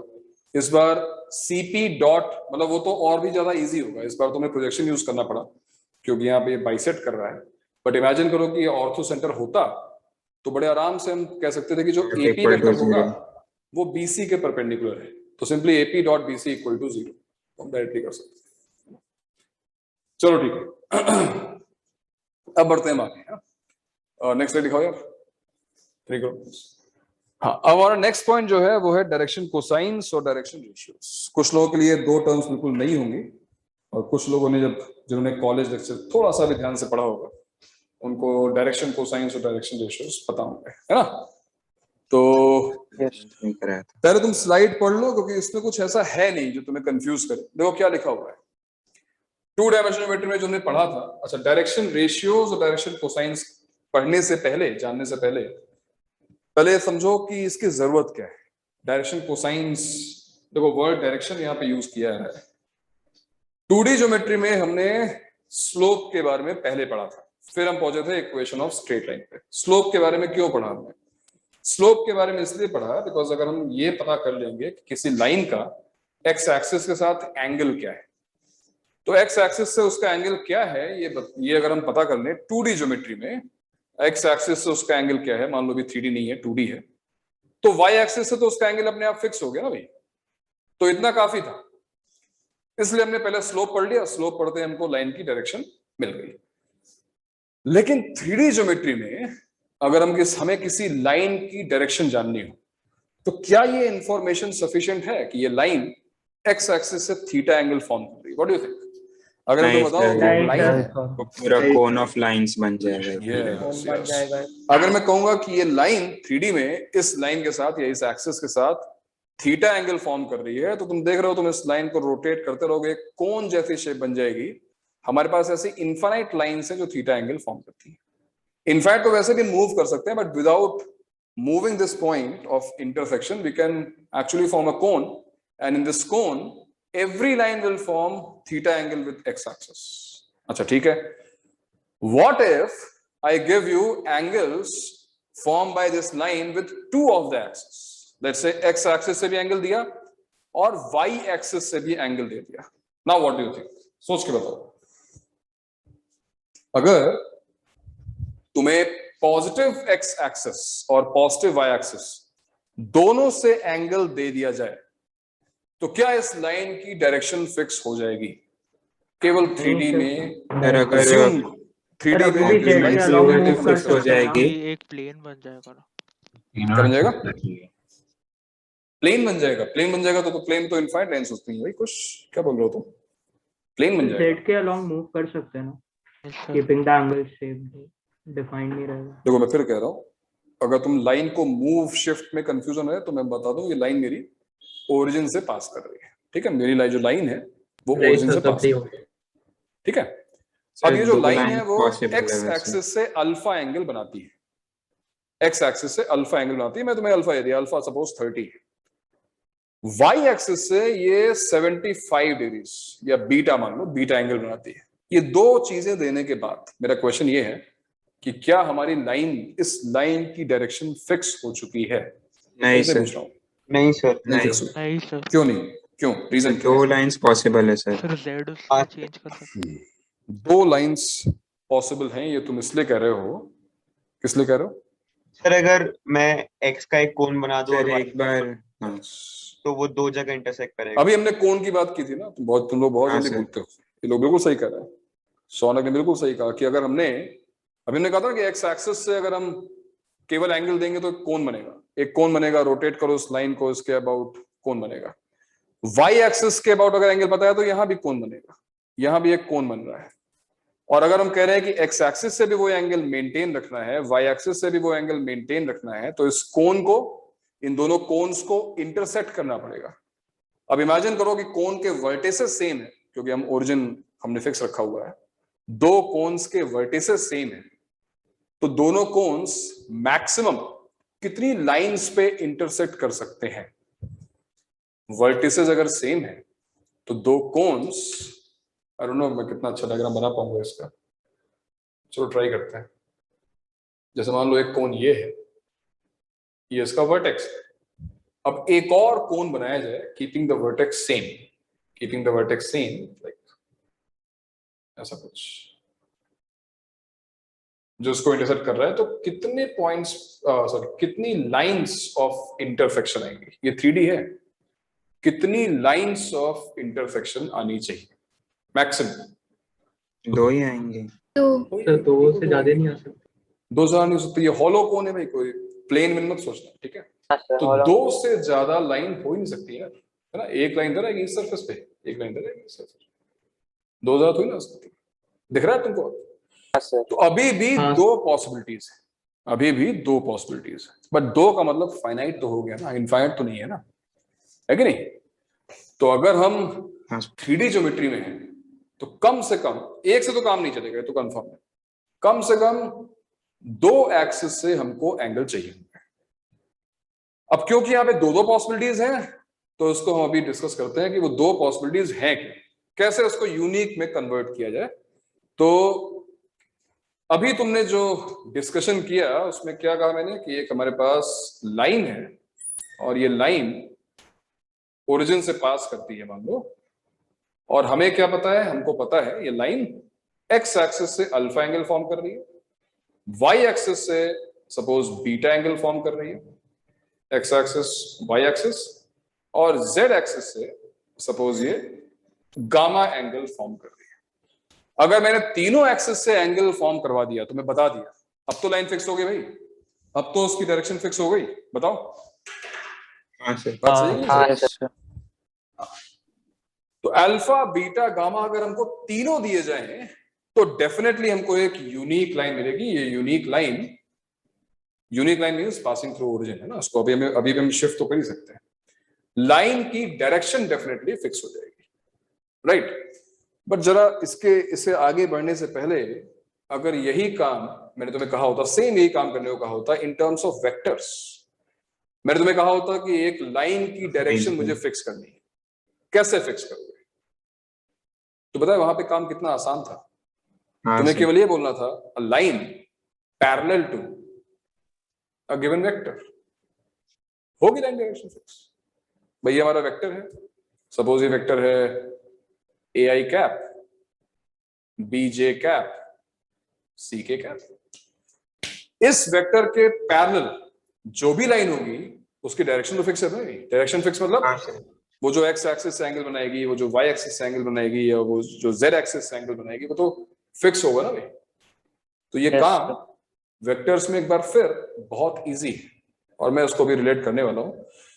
तो व्हाट आर डायरेक्शन कोसाइंस? अब सबसे पहले हम डायरेक्शन कोसाइंस जो टर्म है उसको समझते हैं।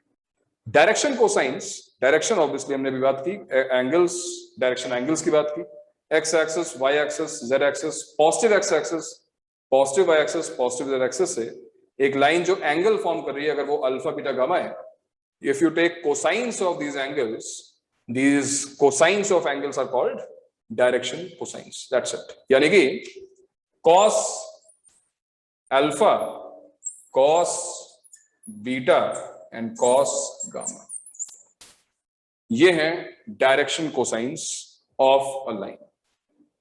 इसको L, इसको M और इसको N से रिप्रेजेंट किया जाता है, डिनोट किया जाता है। तो अभी मैंने कुछ एक्स्ट्रा नहीं बताया, अभी मैंने केवल इतना बताया कि अगर डायरेक्शन कोसाइंस तुमसे कोई पूछता है या तुम्हें कहीं दिखता है तो तुम्हें ये समझ में आना चाहिए direction cosines are nothing but cosine of the angles form by this line with the positive directions of x axis, y axis and z axis. Is it understood? बताओ, बात समझ में आई कि नहीं है? Yes sir. समझने कुछ है ही नहीं हमको, बस डायरेक्शन कोसाइंस की डेफिनेशन अभी केवल बताई गई है। तो तुम नोट करना चाहो जरा स्लाइड दिखाओ। सर इससे आर का कुछ पैरामीट्रिक जैसा कुछ निकाल सकते हैं क्या? वेक्टर्स में कर सकते हैं। हाँ हाँ वो सब करेंगे पैरामीटर सब कुछ करेंगे, जो 2D में किया था ना सब कुछ करने वाले हैं। तो डायरेक्शन एंगल्स हमारा फर्स्ट पॉइंट था। डायरेक्शन एंगल्स में देखो लास्ट में लिखा हुआ है कि a line passing through origin makes alpha beta and gamma with positive directions of x y and z axis respectively, then the angles are known as direction angles. That's what I said. If you want to note it down, you can note it. Otherwise, आज मैं सारी slides भेज दूंगा, don't worry. Last वाली भेज नहीं पाया। Next slide दिखाओ भाई। और नेक्स्ट स्लाइड देखो ऊपर लिखा हुआ है the cosine of these directed angles cos alpha cos beta cos gamma are termed as direction cosines of the line with general notation LMN, and these can be obtained by given figure जो दिया हुआ था। ठीक है, अब नीचे जो working है उसको हम बाद में देखते हैं, बट क्या इतनी डेफिनेशन और ये सब पार्ट्स ये सब कुछ क्लियर है ना हमको? कोई दिक्कत तो नहीं हुई ना इसमें? ठीक है, हटाओ भाई इसको हटाओ। सर एक डाउट है सर, हाँ, जो क्या? दो कोन्स हैं वो हाँ। सिर्फ टच करके भी पास कर सकते हैं? क्यों नहीं कर सकते? बट वो एक बहुत ही स्पेशल केस है ना, वो कॉम्प्लीमेंट्री एंगल्स होंगे जब वो x हाँ और y के। वो बहुत ही स्पेशल केस है कि कौन जो है वो टच करेंगे, सरफेसेस टच कर सकते हैं, बिल्कुल सही बात है। उस केस में एक यूनिक लाइन आएगी, बात तो बिल्कुल सही कर रहे हो। बट चीजें जो भी अगर दो लाइंस भी आ रही हैं तो आ तो फाइनाइट ही रही है ना। अब दूसरा काम मुझे ये करना है कि ठीक है यहाँ पे अल्फा बन रहा है, यहाँ बीटा बन रहा है, यहाँ पे गामा बन रहा है, बट हमने अभी थोड़ी देर पहले डिस्कस किया और हमने देखा कि अगर अल्फा और बीटा फिक्स किए जाए तो गामा की केवल दो ही वैल्यूज पॉसिबल हैं, बिकॉज दो ही लाइंस पॉसिबल है कि नहीं? दो ही लाइंस पॉसिबल तो थी। इसका मतलब ये हुआ कि अल्फा बीटा और गामा में या फिर कॉस अल्फा कॉस बीटा और कॉस गामा में कोई ना कोई रिलेशन होना चाहिए। क्या करो तो गामा का बस वो ऑब्ट्यूस है कि एक्यूट है ऐसा कुछ पता चल जाए तो हो जाए। करेक्ट, बट हम क्यों बॉदर करें इसमें? हमने जितना डिस्कशन किया उसके हिसाब से गामा की दो वैल्यूज पॉसिबल है। क्या cos alpha cos beta cos gamma में अगर हमको कॉस अल्फा पता है कॉस बीटा पता है तो कॉस गामा की दो ही वैल्यूज पॉसिबल है, ये मैं कहना चाह रहा हूँ। ठीक है, सही कह रहे हो कि ऑब्ट्यूज एक्यूट वाली बात अगर हम कर ले, एक्यूट मान लो एक तरफ ऑब्ट्यूज मान लो, ऐसा मान लो। अब इसका मतलब ये हुआ कि LMN आर रिलेटेड, LMN में रिलेशन है, डायरेक्शन कोसाइंस में आपस में एक रिलेशन होना चाहिए। How to find the relation between among cos alpha cos beta and cos gamma, LMN। और फिर से मैं कहूंगा थिंक अबाउट वेक्टर्स। तुम्हें ज्यादा कुछ नहीं करना है, बट वेक्टर्स की हेल्प लोगे तो ये काम बहुत आसान है। बताओ क्या करें?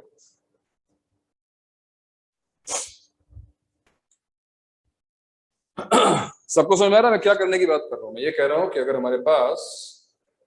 हमारे पास ये लाइन थी O से मान लो P को ज्वाइन करने वाली, और हमें OP जो लाइन है उसके एंगल्स पता है, this angle is alpha, this angle is beta and this angle is gamma, then direction cosines are nothing but cosine of the angles cos alpha cos beta and cos gamma, and then we have a relation, we must have a relation among these three element के बीच में relation होना चाहिए। वो relation कैसे निकाला जाएगा? और दिखाता हूँ के बीच में डॉट प्रोडक्ट करके। हाँ सर, डॉट प्रोडक्ट लेके बिल्कुल cos अल्फा की वैल्यू आ जाएगी। करेक्ट भाई, जब हम cos alpha cos beta cos gamma को रिलेट करना चाहते हैं तो चलो डायग्राम में पहले cos अल्फा देख लो सही। अब cos अल्फा तुम्हें तब दिखाई देगा जब तुम P से एक परपेंडिकुलर ड्रॉप करोगे x एक्सिस पर, P से एक परपेंडिकुलर ड्रॉप करोगे y एक्सिस पर, और इसी P से एक परपेंडिकुलर ड्रॉप करोगे somehow। ड्रॉप करने की भी क्या जरूरत है, मतलब वो दो वेक्टर्स के बीच में दिखाने के लिए मैं कर रहा हूँ। हाँ सही बात है। तो परपेंडिकुलर ड्रॉप करने के बाद तुम्हें रियलाइज होगा कि ये जो लेंथ है ये वाली, ये जो लेंथ है, मान लो अभी हमने P को अज्यूम कर लिया, P is A, B, C। तो P से जब मैंने जो परपेंडिकुलर ड्रॉप किया हुआ है तो ये जो पॉइंट है या O से लेके ये जो डिस्टेंस है वो कितनी है? वो डिस्टेंस क्या है भाई? वो डिस्टेंस A ही तो है। अरे भूल गए क्या? पहला पॉइंट हमारा क्यूबॉइड वाला, ये डिस्टेंस कितनी है? ये डिस्टेंस B है। B है, और ये डिस्टेंस C है। Tell me what is cos alpha? What is cos alpha? Cos alpha is, L is, cos alpha is, A upon Yeah, root body A square function. plus B square plus C square. या हम अभी केवल OP लिख देते हैं, A upon OP, M equals to cos beta, which is B upon OP. B upon OP. B upon OP. And N equals to cos gamma, which is C upon OP. C upon OP. So, can we relate LMN? कुछ relation निकल के दिखाई दे रहा है? बिल्कुल दिखाई दे रहा है, बिकॉज ये जो OP है, हमें OP पता है. क्या है OP? root of A square.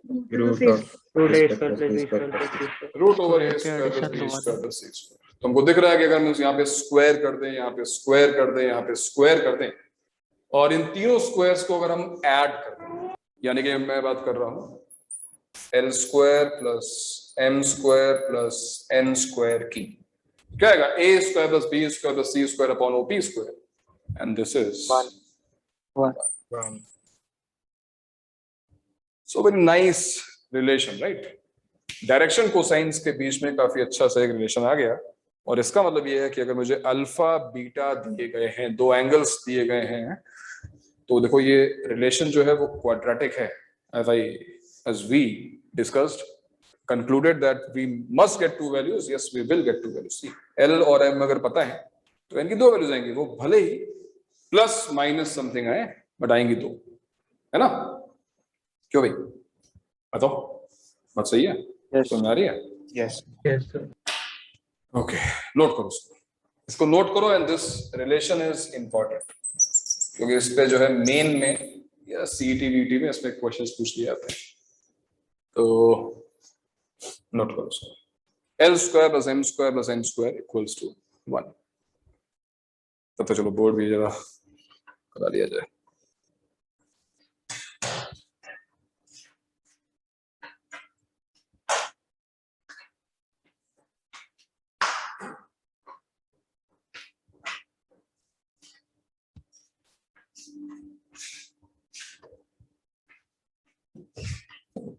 देख रहे हो ये जो अलजेब्रा है, मैथमेटिक्स में जो अलजेब्रा का पार्ट है, हमने 2 डायमेंशनल डायग्राम्स जहां देखे, 2D में केवल एक वेरिएबल स्लोप चाहिए था. 3D में वेरिएबल 3 नहीं है, भले हम उसको एलिमेंट बोल रहे हैं, but element are related. That means what? We need 2 only, right? तीसरा तो मिल जाएगा फिर इस इक्वेशन से. तो नंबर ऑफ वेरिएबल्स भी डायमेंशन के साथ वैसे ही उसी प्रोपोर्शन में इंक्रीज होते हैं, रिक्वायरमेंट जो हमारी है.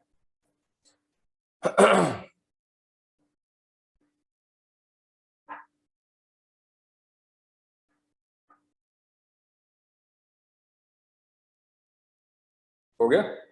नोट कर लिया? Yes, sir. Yes, sir.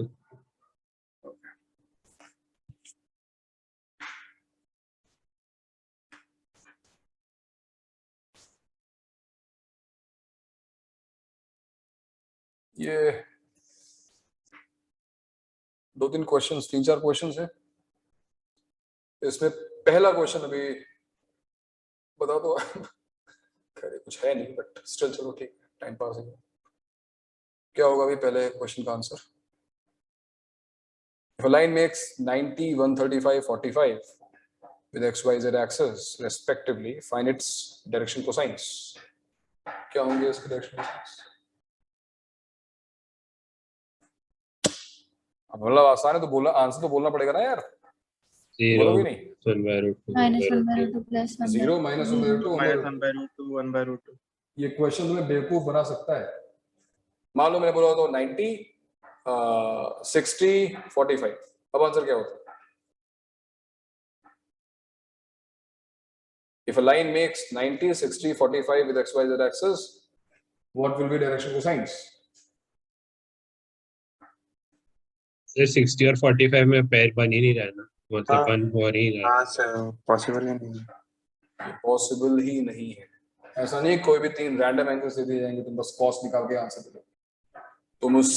तुम इसको भी चेक करोगे कि हमारा वन जो आना चाहिए सोल्यूशन। रिलेशन है L square plus M square plus N square वो सेटिस्फाई होना चाहिए। ऐसे नहीं कुछ भी कर लेंगे, लेकिन इस क्वेश्चन में जो एंगल्स दिए हुए हैं, इस क्वेश्चन में जो एंगल्स दिए हुए हैं वो देखो cos 90 0, cos 135 माइनस 1/√2, cos 45 1/√2, तो तुम स्क्वायर करके ऐड करोगे तो सेटिस्फाई होगा। क्यों होगा ना? यस सर हाँ सर। बोर्ड हो जाए क्लीन तो एक पॉइंट और लिखते हैं और बस इतना ही रखते हैं आज। डायरेक्शन कोसाइंस तो हो गया, डायरेक्शन रेशियोज बस देखना है।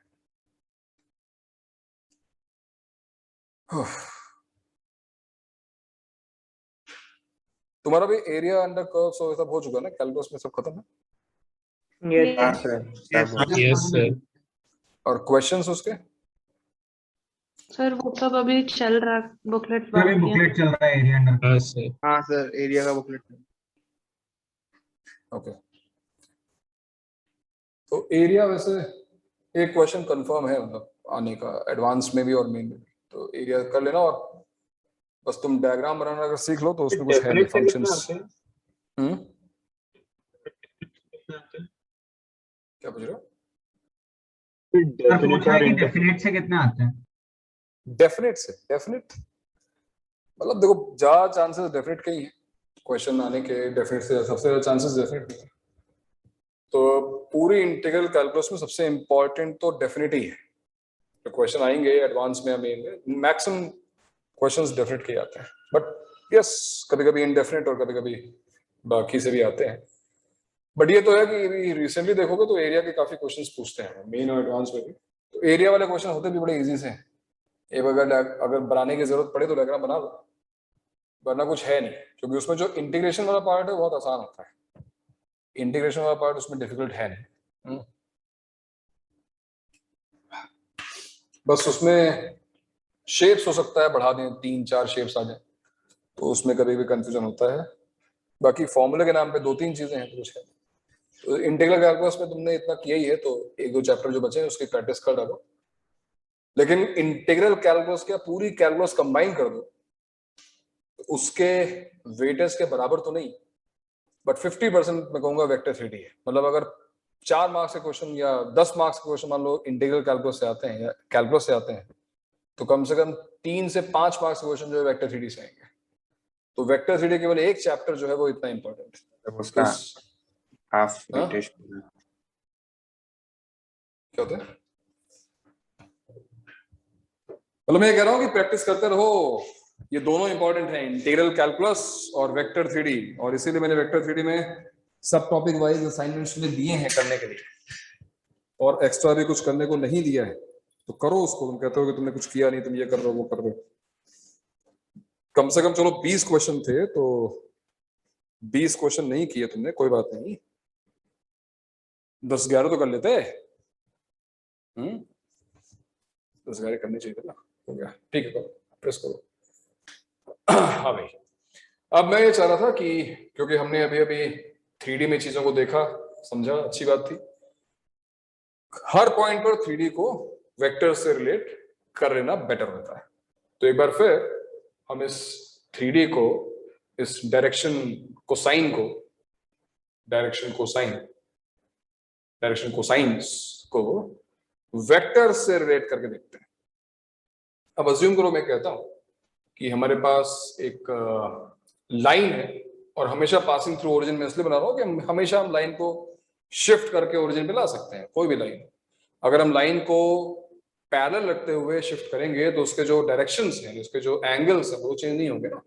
तो अज्यूम करने में कोई बुराई नहीं है कि वो लाइन ओरिजिन से पास कर रही है। अब मान लो ये लाइन है और उसके तुम्हें डायरेक्शन कोसाइंस दे दिए जाए। ये डायरेक्शन कोसाइंस है L, M और N। अब मुझे तुम्हें ये बताना है कि ये तो 3D की चीज है कि हमको cos अल्फा पता है, cos बीटा पता है, cos गामा पता है। मुझे इस इंफॉर्मेशन को वेक्टर्स की इंफॉर्मेशन में कन्वर्ट करके बताओ।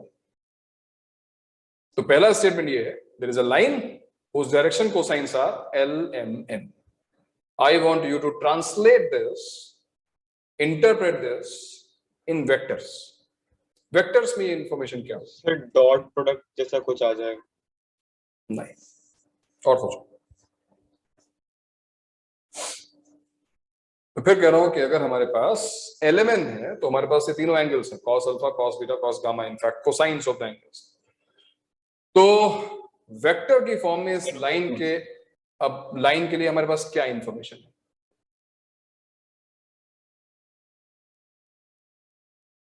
ओके, कोई बात। फिर 1/L I कैप, फिर 1/M J cap, 1/N K cap, ऐसा। 1/, क्यों बोल रहे हो? बोल सही रहे हो, बट 1/, क्यों बोल रहे हो? मुझे पता नहीं चला। Suppose I take unit vector OP, length 1 वाला वेक्टर OP। सॉरी सर, वो 1/, नहीं है। कोई बात, थोड़ी सी मिस्टेक थी। अगर ये एंगल अल्फा है, ठीक है, तुमने P से परपेंडिकुलर ड्रॉप किया, तो OP क्रॉस I कैप, तो ये क्या है? ये लेंथ कितनी है? हाँ, वो भी तुम डॉट भी कर सकते हो, बट ये क्या है? This is cos alpha, this is L।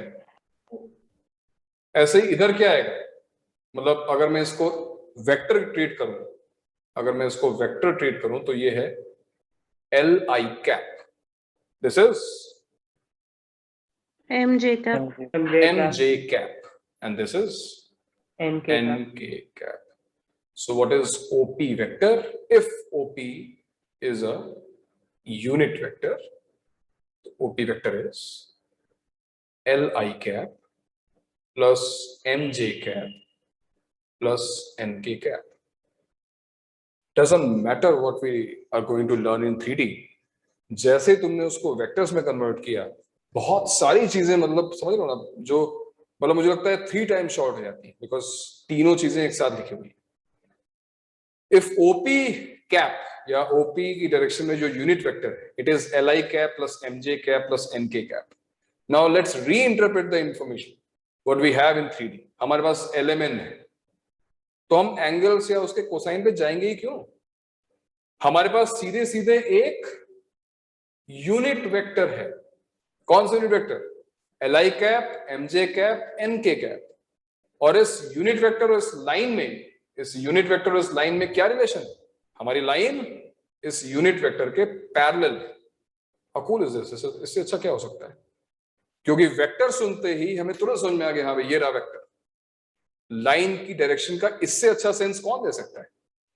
कोई बोल रहा है 91, जो पिछला क्वेश्चन में सॉल्व किया, 90, 135, 45, फिर भी थोड़ी देर सोचना पड़ेगा।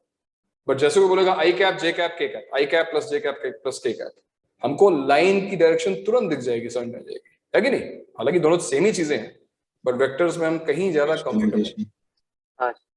तो डायरेक्शन कोसाइंस और वेक्टर्स में क्या रिलेशन हुआ? That if LMN are direction cosines of a line, then our line will be parallel to this unit vector LI cap plus MJ cap plus NK cap. Understood? समझ में आई? Yes. Note करो, ये exactly से लिखो। If direction cosines of a line are LMN, then this line is parallel to LI cap plus MJ cap plus NK cap.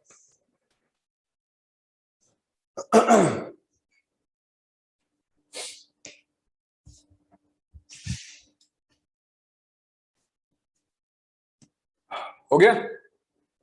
आगे बढ़े? अब अगर मैं तुम्हें ये कहूं कि एक लाइन है हमारे पास, लाइन, और ये लाइन पैरेलल है एक वेक्टर के, जो कि है AI cap plus BJ cap plus CK cap. There is a vector AI cap plus BJ cap plus CK cap which is parallel to the line. And if I ask you direction cosines of the line, can you tell me? A by root A square plus B square plus C square B by root plus A. Very nice. उसने जल्दी इसलिए बताया because उसको समझ में आया कि हमने अभी ऊपर क्या लिखा था, direction cosines will give you this unit vector. मैंने क्वेश्चन को जस्ट उल्टा किया है, मैंने तुम्हें कहा कि line is parallel to this vector, but I didn't say this is a unit vector. So if you need direction cosines, if you need LMN, it is nothing but a unit vector parallel to the line. तो इस vector के लिए corresponding unit vector क्या होगा तुम्हें निकालना आता है। क्या करोगे तुम, इसके मैग्नीट्यूड से डिवाइड कर दोगे। तो क्या होंगे भाई direction cosines of this line अगर हम इसके मैग्नीट्यूड से डिवाइड करें। Yes, one more thing, directed line है तो प्लस भी हो सकता है माइनस भी हो सकता है। So it is plus minus a upon root a square plus b square plus c square plus minus b upon root over a square plus b square plus c square and plus minus c upon root over a square plus b square plus c square. तो अगर हमें ये पता है कि हमारी line किसी vector के पैरेलल है तो हम इसकी हेल्प से उसके डायरेक्शन कोसाइन्स निकाल सकते हैं। 3D वालों ने इसको छोड़ा नहीं, 3D में भी वो लोगों ने उसको रीइंटरप्रेट किया। LMN यूनिट वेक्टर्स के लिए डायरेक्शन कोसाइन्स है। ABC अगर कोई रैंडम वेक्टर दिया हुआ है, यानी ये जरूरी नहीं कि यूनिट वेक्टर हो, लेकिन हमको पता है कि ये दोनों पैरेलल है, मतलब इन दोनों का रेशियो सेम है, क्योंकि इन दोनों का रेशियो सेम है, यानी कि L by A equals to M by B equals to N by C. That's why these three are termed as direction ratios. ये दूसरी टर्म है, पता है। So direction ratios, let's say direction ratios are ABC. How direction ratios are related to a line in 3D? Direction ratios, first of all, पहला connection vectors वाला, direction ratios will simply give you a vector ai cap, bj cap, ck cap parallel to the line. सबसे अच्छी information तो यही है। But फिर what is the relation of direction ratios with direction cosines? तो direction ratios are in the same ratio as of direction cosines because this vector is parallel to this vector, collinear vectors।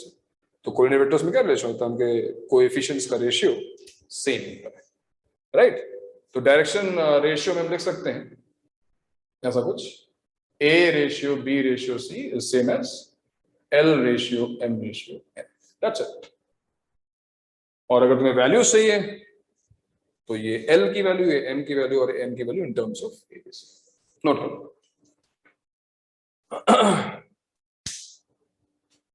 मैं फिर उसको repeat कर रहा हूं कि अगर हमको डायरेक्शन कोसाइन्स दिए हैं तो हमको लाइन के पैरेलल एक यूनिट वेक्टर दिया है। अगर हमको डायरेक्शन रेशियोज दिए हैं तो हमको लाइन के पैरेलल कोई भी रैंडम वेक्टर दिया हुआ है। तो अगर हमको कोई रैंडम वेक्टर दिया हो तो हम यूनिट वेक्टर तक आराम से मैग्नीट्यूड से डिवाइड करके पहुंच सकते हैं।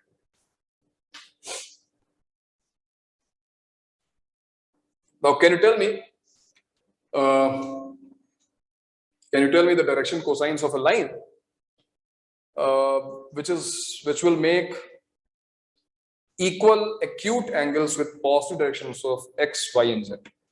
मैं फिर रिपीट कर रहा हूं, एक ऐसी लाइन जो तीनों से सेम एंगल बनाती हो और एक्यूट एंगल बनाती है, तीनों से सेम और एक्यूट। इस लाइन के डायरेक्शन कोसाइन्स क्या होंगे? What will be the direction cosines of this line? 1/√3. 1/√3. Yes, because जो लोग नहीं कर पा रहे तो मिस कर गए कि हमारे पास डायरेक्शन कोसाइन्स के बीच में एक रिलेशन है हमारे पास, और मैंने अभी भी एंगल सेम करके उनको इक्वल कर दिया, L equal to M equals to N। तो clearly 3L square equals to 1, और क्योंकि मैंने एक्यूट बोल दिया तो L इक्वल्स टू सिंपली 1/√3। तो 1/√3 एंड 1/√3 ये होंगे डायरेक्शन कोसाइन्स उस लाइन के जो एक्यूट एंगल फॉर्म करेगी और इक्वल एंगल फॉर्म करेगी with positive directions of x axis, y axis and z axis. कोई कुछ पूछ रहा था? और ऐसे देखो ना, अगर तुम वेक्टर्स देखो, ये वेक्टर क्या बनेगा? I cap by √3, J cap by √3, K cap by √3 या फिर I cap plus J cap plus K cap। हाँ? Plus minus 1/√3। Acute है ना?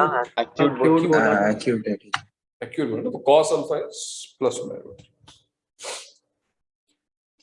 बताओ भैया, तुम्हें डायरेक्शन रेशियोज और डायरेक्शन कोसाइंस समझ में आए या नहीं आए?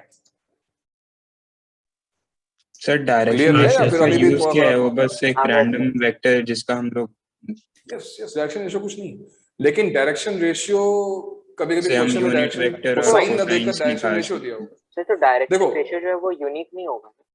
नहीं बिल्कुल नहीं होगा भाई, एलिमेंट के रेशियो में है ना, तो तुम अब 2 भाई से कोई मल्टीप्लाई भी कर दो, 3 से कर दो, 5 से कर दो, -2 से कर दो। भाई अगर हमारा एक यूनिट वेक्टर है जो कि यूनिक है, फिक्स्ड, अब इसके पैरेलल तो इनफाइनाइट वेक्टर्स हो सकते हैं ना, ठीक है। अच्छा, डायरेक्शन कोसाइंस की जरूरत, डायरेक्शन कोसाइंस है तो बहुत अच्छी बात है, लेकिन अगर हमारे पास डायरेक्शन रेशियोज भी है, डायरेक्शन कोसाइंस का फायदा क्या है? हमको किसी लाइन की डायरेक्शन यूनिट वेक्टर देते हैं। लेकिन हमको अगर डायरेक्शन रेशियोज भी पता हो तो भी तो हमको लाइन की डायरेक्शन मिल जाएगी ना यार, मिल जाएगी, मिल जाएगी हमको। हाँ सर। तो डायरेक्शन रेशियोज बताने का या पढ़ाने का रीजन यही है, तुम्हें बताना कि ऐसा नहीं कि हमको डायरेक्शन कोसाइंस ही चाहिए, अगर हमको डायरेक्शन रेशियोज भी मिल गए तो भी हम लाइन की डायरेक्शन फिक्स कर पाएंगे, बस इतना ही है। ठीक है, अब देखते हैं कुछ क्वेश्चंस इस पे सॉल्व करते हैं। वेट एक मिनट, इसको सॉल्व करने से पहले एक बात और डिस्कस करना चाहता हूं कि ये तो ठीक है कि अगर हमको एंगल्स पता है, हमने उसको वेक्टर से भी रिलेट कर लिया, हमने डायरेक्शन रेशियो को डायरेक्शन कोसाइन से भी रिलेट कर लिया, लेकिन कई बार ऐसा होगा बिकॉज लाइन की बात हो रही है, तो एक लाइन को फिक्स करने के लिए पॉइंट और डायरेक्शन या पॉइंट और एंगल तो होते ही हैं, बट एक और तरीका है लाइन को फिक्स करने का, और वो ये है कि अगर हम 2 पॉइंट्स फिक्स कर दें, फॉर एग्जांपल ए और बी हमारे 2 फिक्स पॉइंट्स हैं, तो इनको ज्वाइन करने वाली लाइन यूनिक है, फिक्स लाइन। जैसे मान लो ए जो है वो है x1 y1 एंड z1, और बी है हमारा x2 y2 और z2। तो क्वेश्चन मेरा वही है कि अगर ये लाइन फिक्स्ड है, तो अगर लाइन फिक्स्ड है तो उसकी डायरेक्शन फिक्स्ड है, और अगर उसकी डायरेक्शन फिक्स्ड है तो उसके डायरेक्शन कोसाइंस, डायरेक्शन रेशियोज तो नहीं, बट डायरेक्शन कोसाइंस फिक्स होने चाहिए। How will you find the direction ratios or the direction cosines of this line passing through AB vector x2 minus x1 वो x2 AB minus vector upon उसका mod ऐसे ले लेंगे और फिर उसका मॉड ले लेंगे। Very good. तो जो काम हो सकता है कई लोगों के लिए ये चीजें फिर समझनी मुश्किल होती है 3D पे जब पढ़ रहे होते हैं, बट तुम्हारे बड़ा आसान काम है क्योंकि तुमने अभी रिलेट कर लिया है डायरेक्शन रेशियोज को वेक्टर्स के साथ।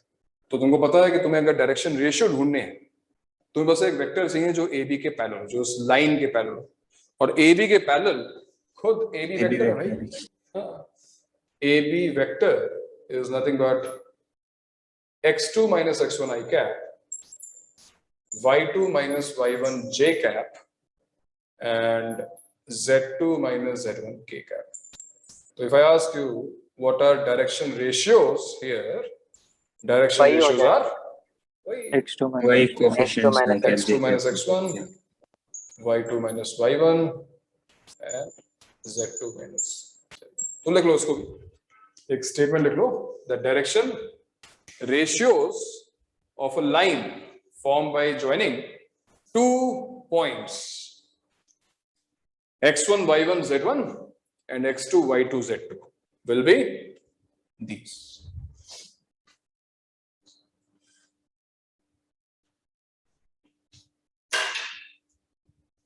उसको नेक्स्ट करने दो, स्लाइड नेक्स्ट करने, प्रेस मत कर, बस नेक्स्ट कर और आगे बढ़ो। नेक्स्ट,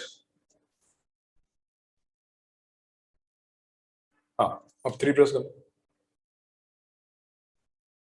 तो ये है वो स्टेटमेंट जो हम लिख रहे हैं, the direction ratios of a line segment with n points pq, x1 y1 z1 x2 y2 z2 are these।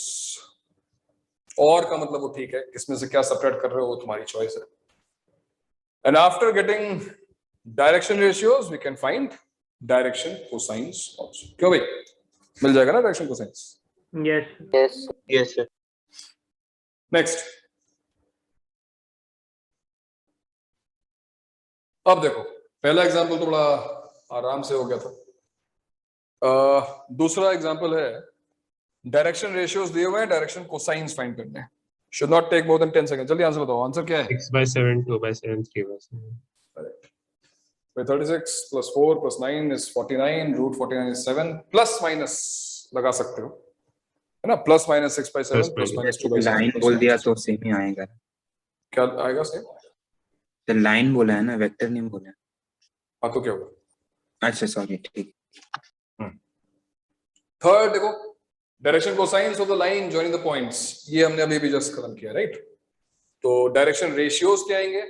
7 - 5 2 -2 और 1, है ना? करेक्ट, बस खत्म, डायरेक्शन कोसाइन निकल जाएगा। Show that these 3 points are collinear. 3D में कोलिनियर ना क्या होगी बेस्ट अप्रोच? डायरेक्शन को डायरेक्शन, निकाल हाँ के सर, डायरेक्शन को करेक्ट, दो या पैर्स का डायरेक्शन निकाल रेशियोज का रेशियो से, है ना? पहला दूसरा पॉइंट लिया, क्या डिफरेंस आएगा? 2 - 1 2 - 1 1 हो गया, 3 - -2 5 हो गया, -4 -3 -7 हो गया। ऐसे अगला देख लो, है क्या कोलिनियर? -2 -10 और क्या आएगा? 14, 2 मल्टीप्लाई, सही है ना? 2 टाइम्स है ना? और फिर हमारे पास तो वेक्टर्स हैं। अगर A B vector B C vector के पैरेलल है तो ऑब्वियसली कोलिनियर है, इसमें क्या बड़ी बात है। नेक्स्ट करना, इसका सोल्यूशन लिखे होंगे आगे देखो। हाँ, पहला आंसर ठीक है, दूसरा 6/7 2/7 3/7 ठीक है, प्लस माइनस लगाओ ना लगाओ, आगे बढ़ो।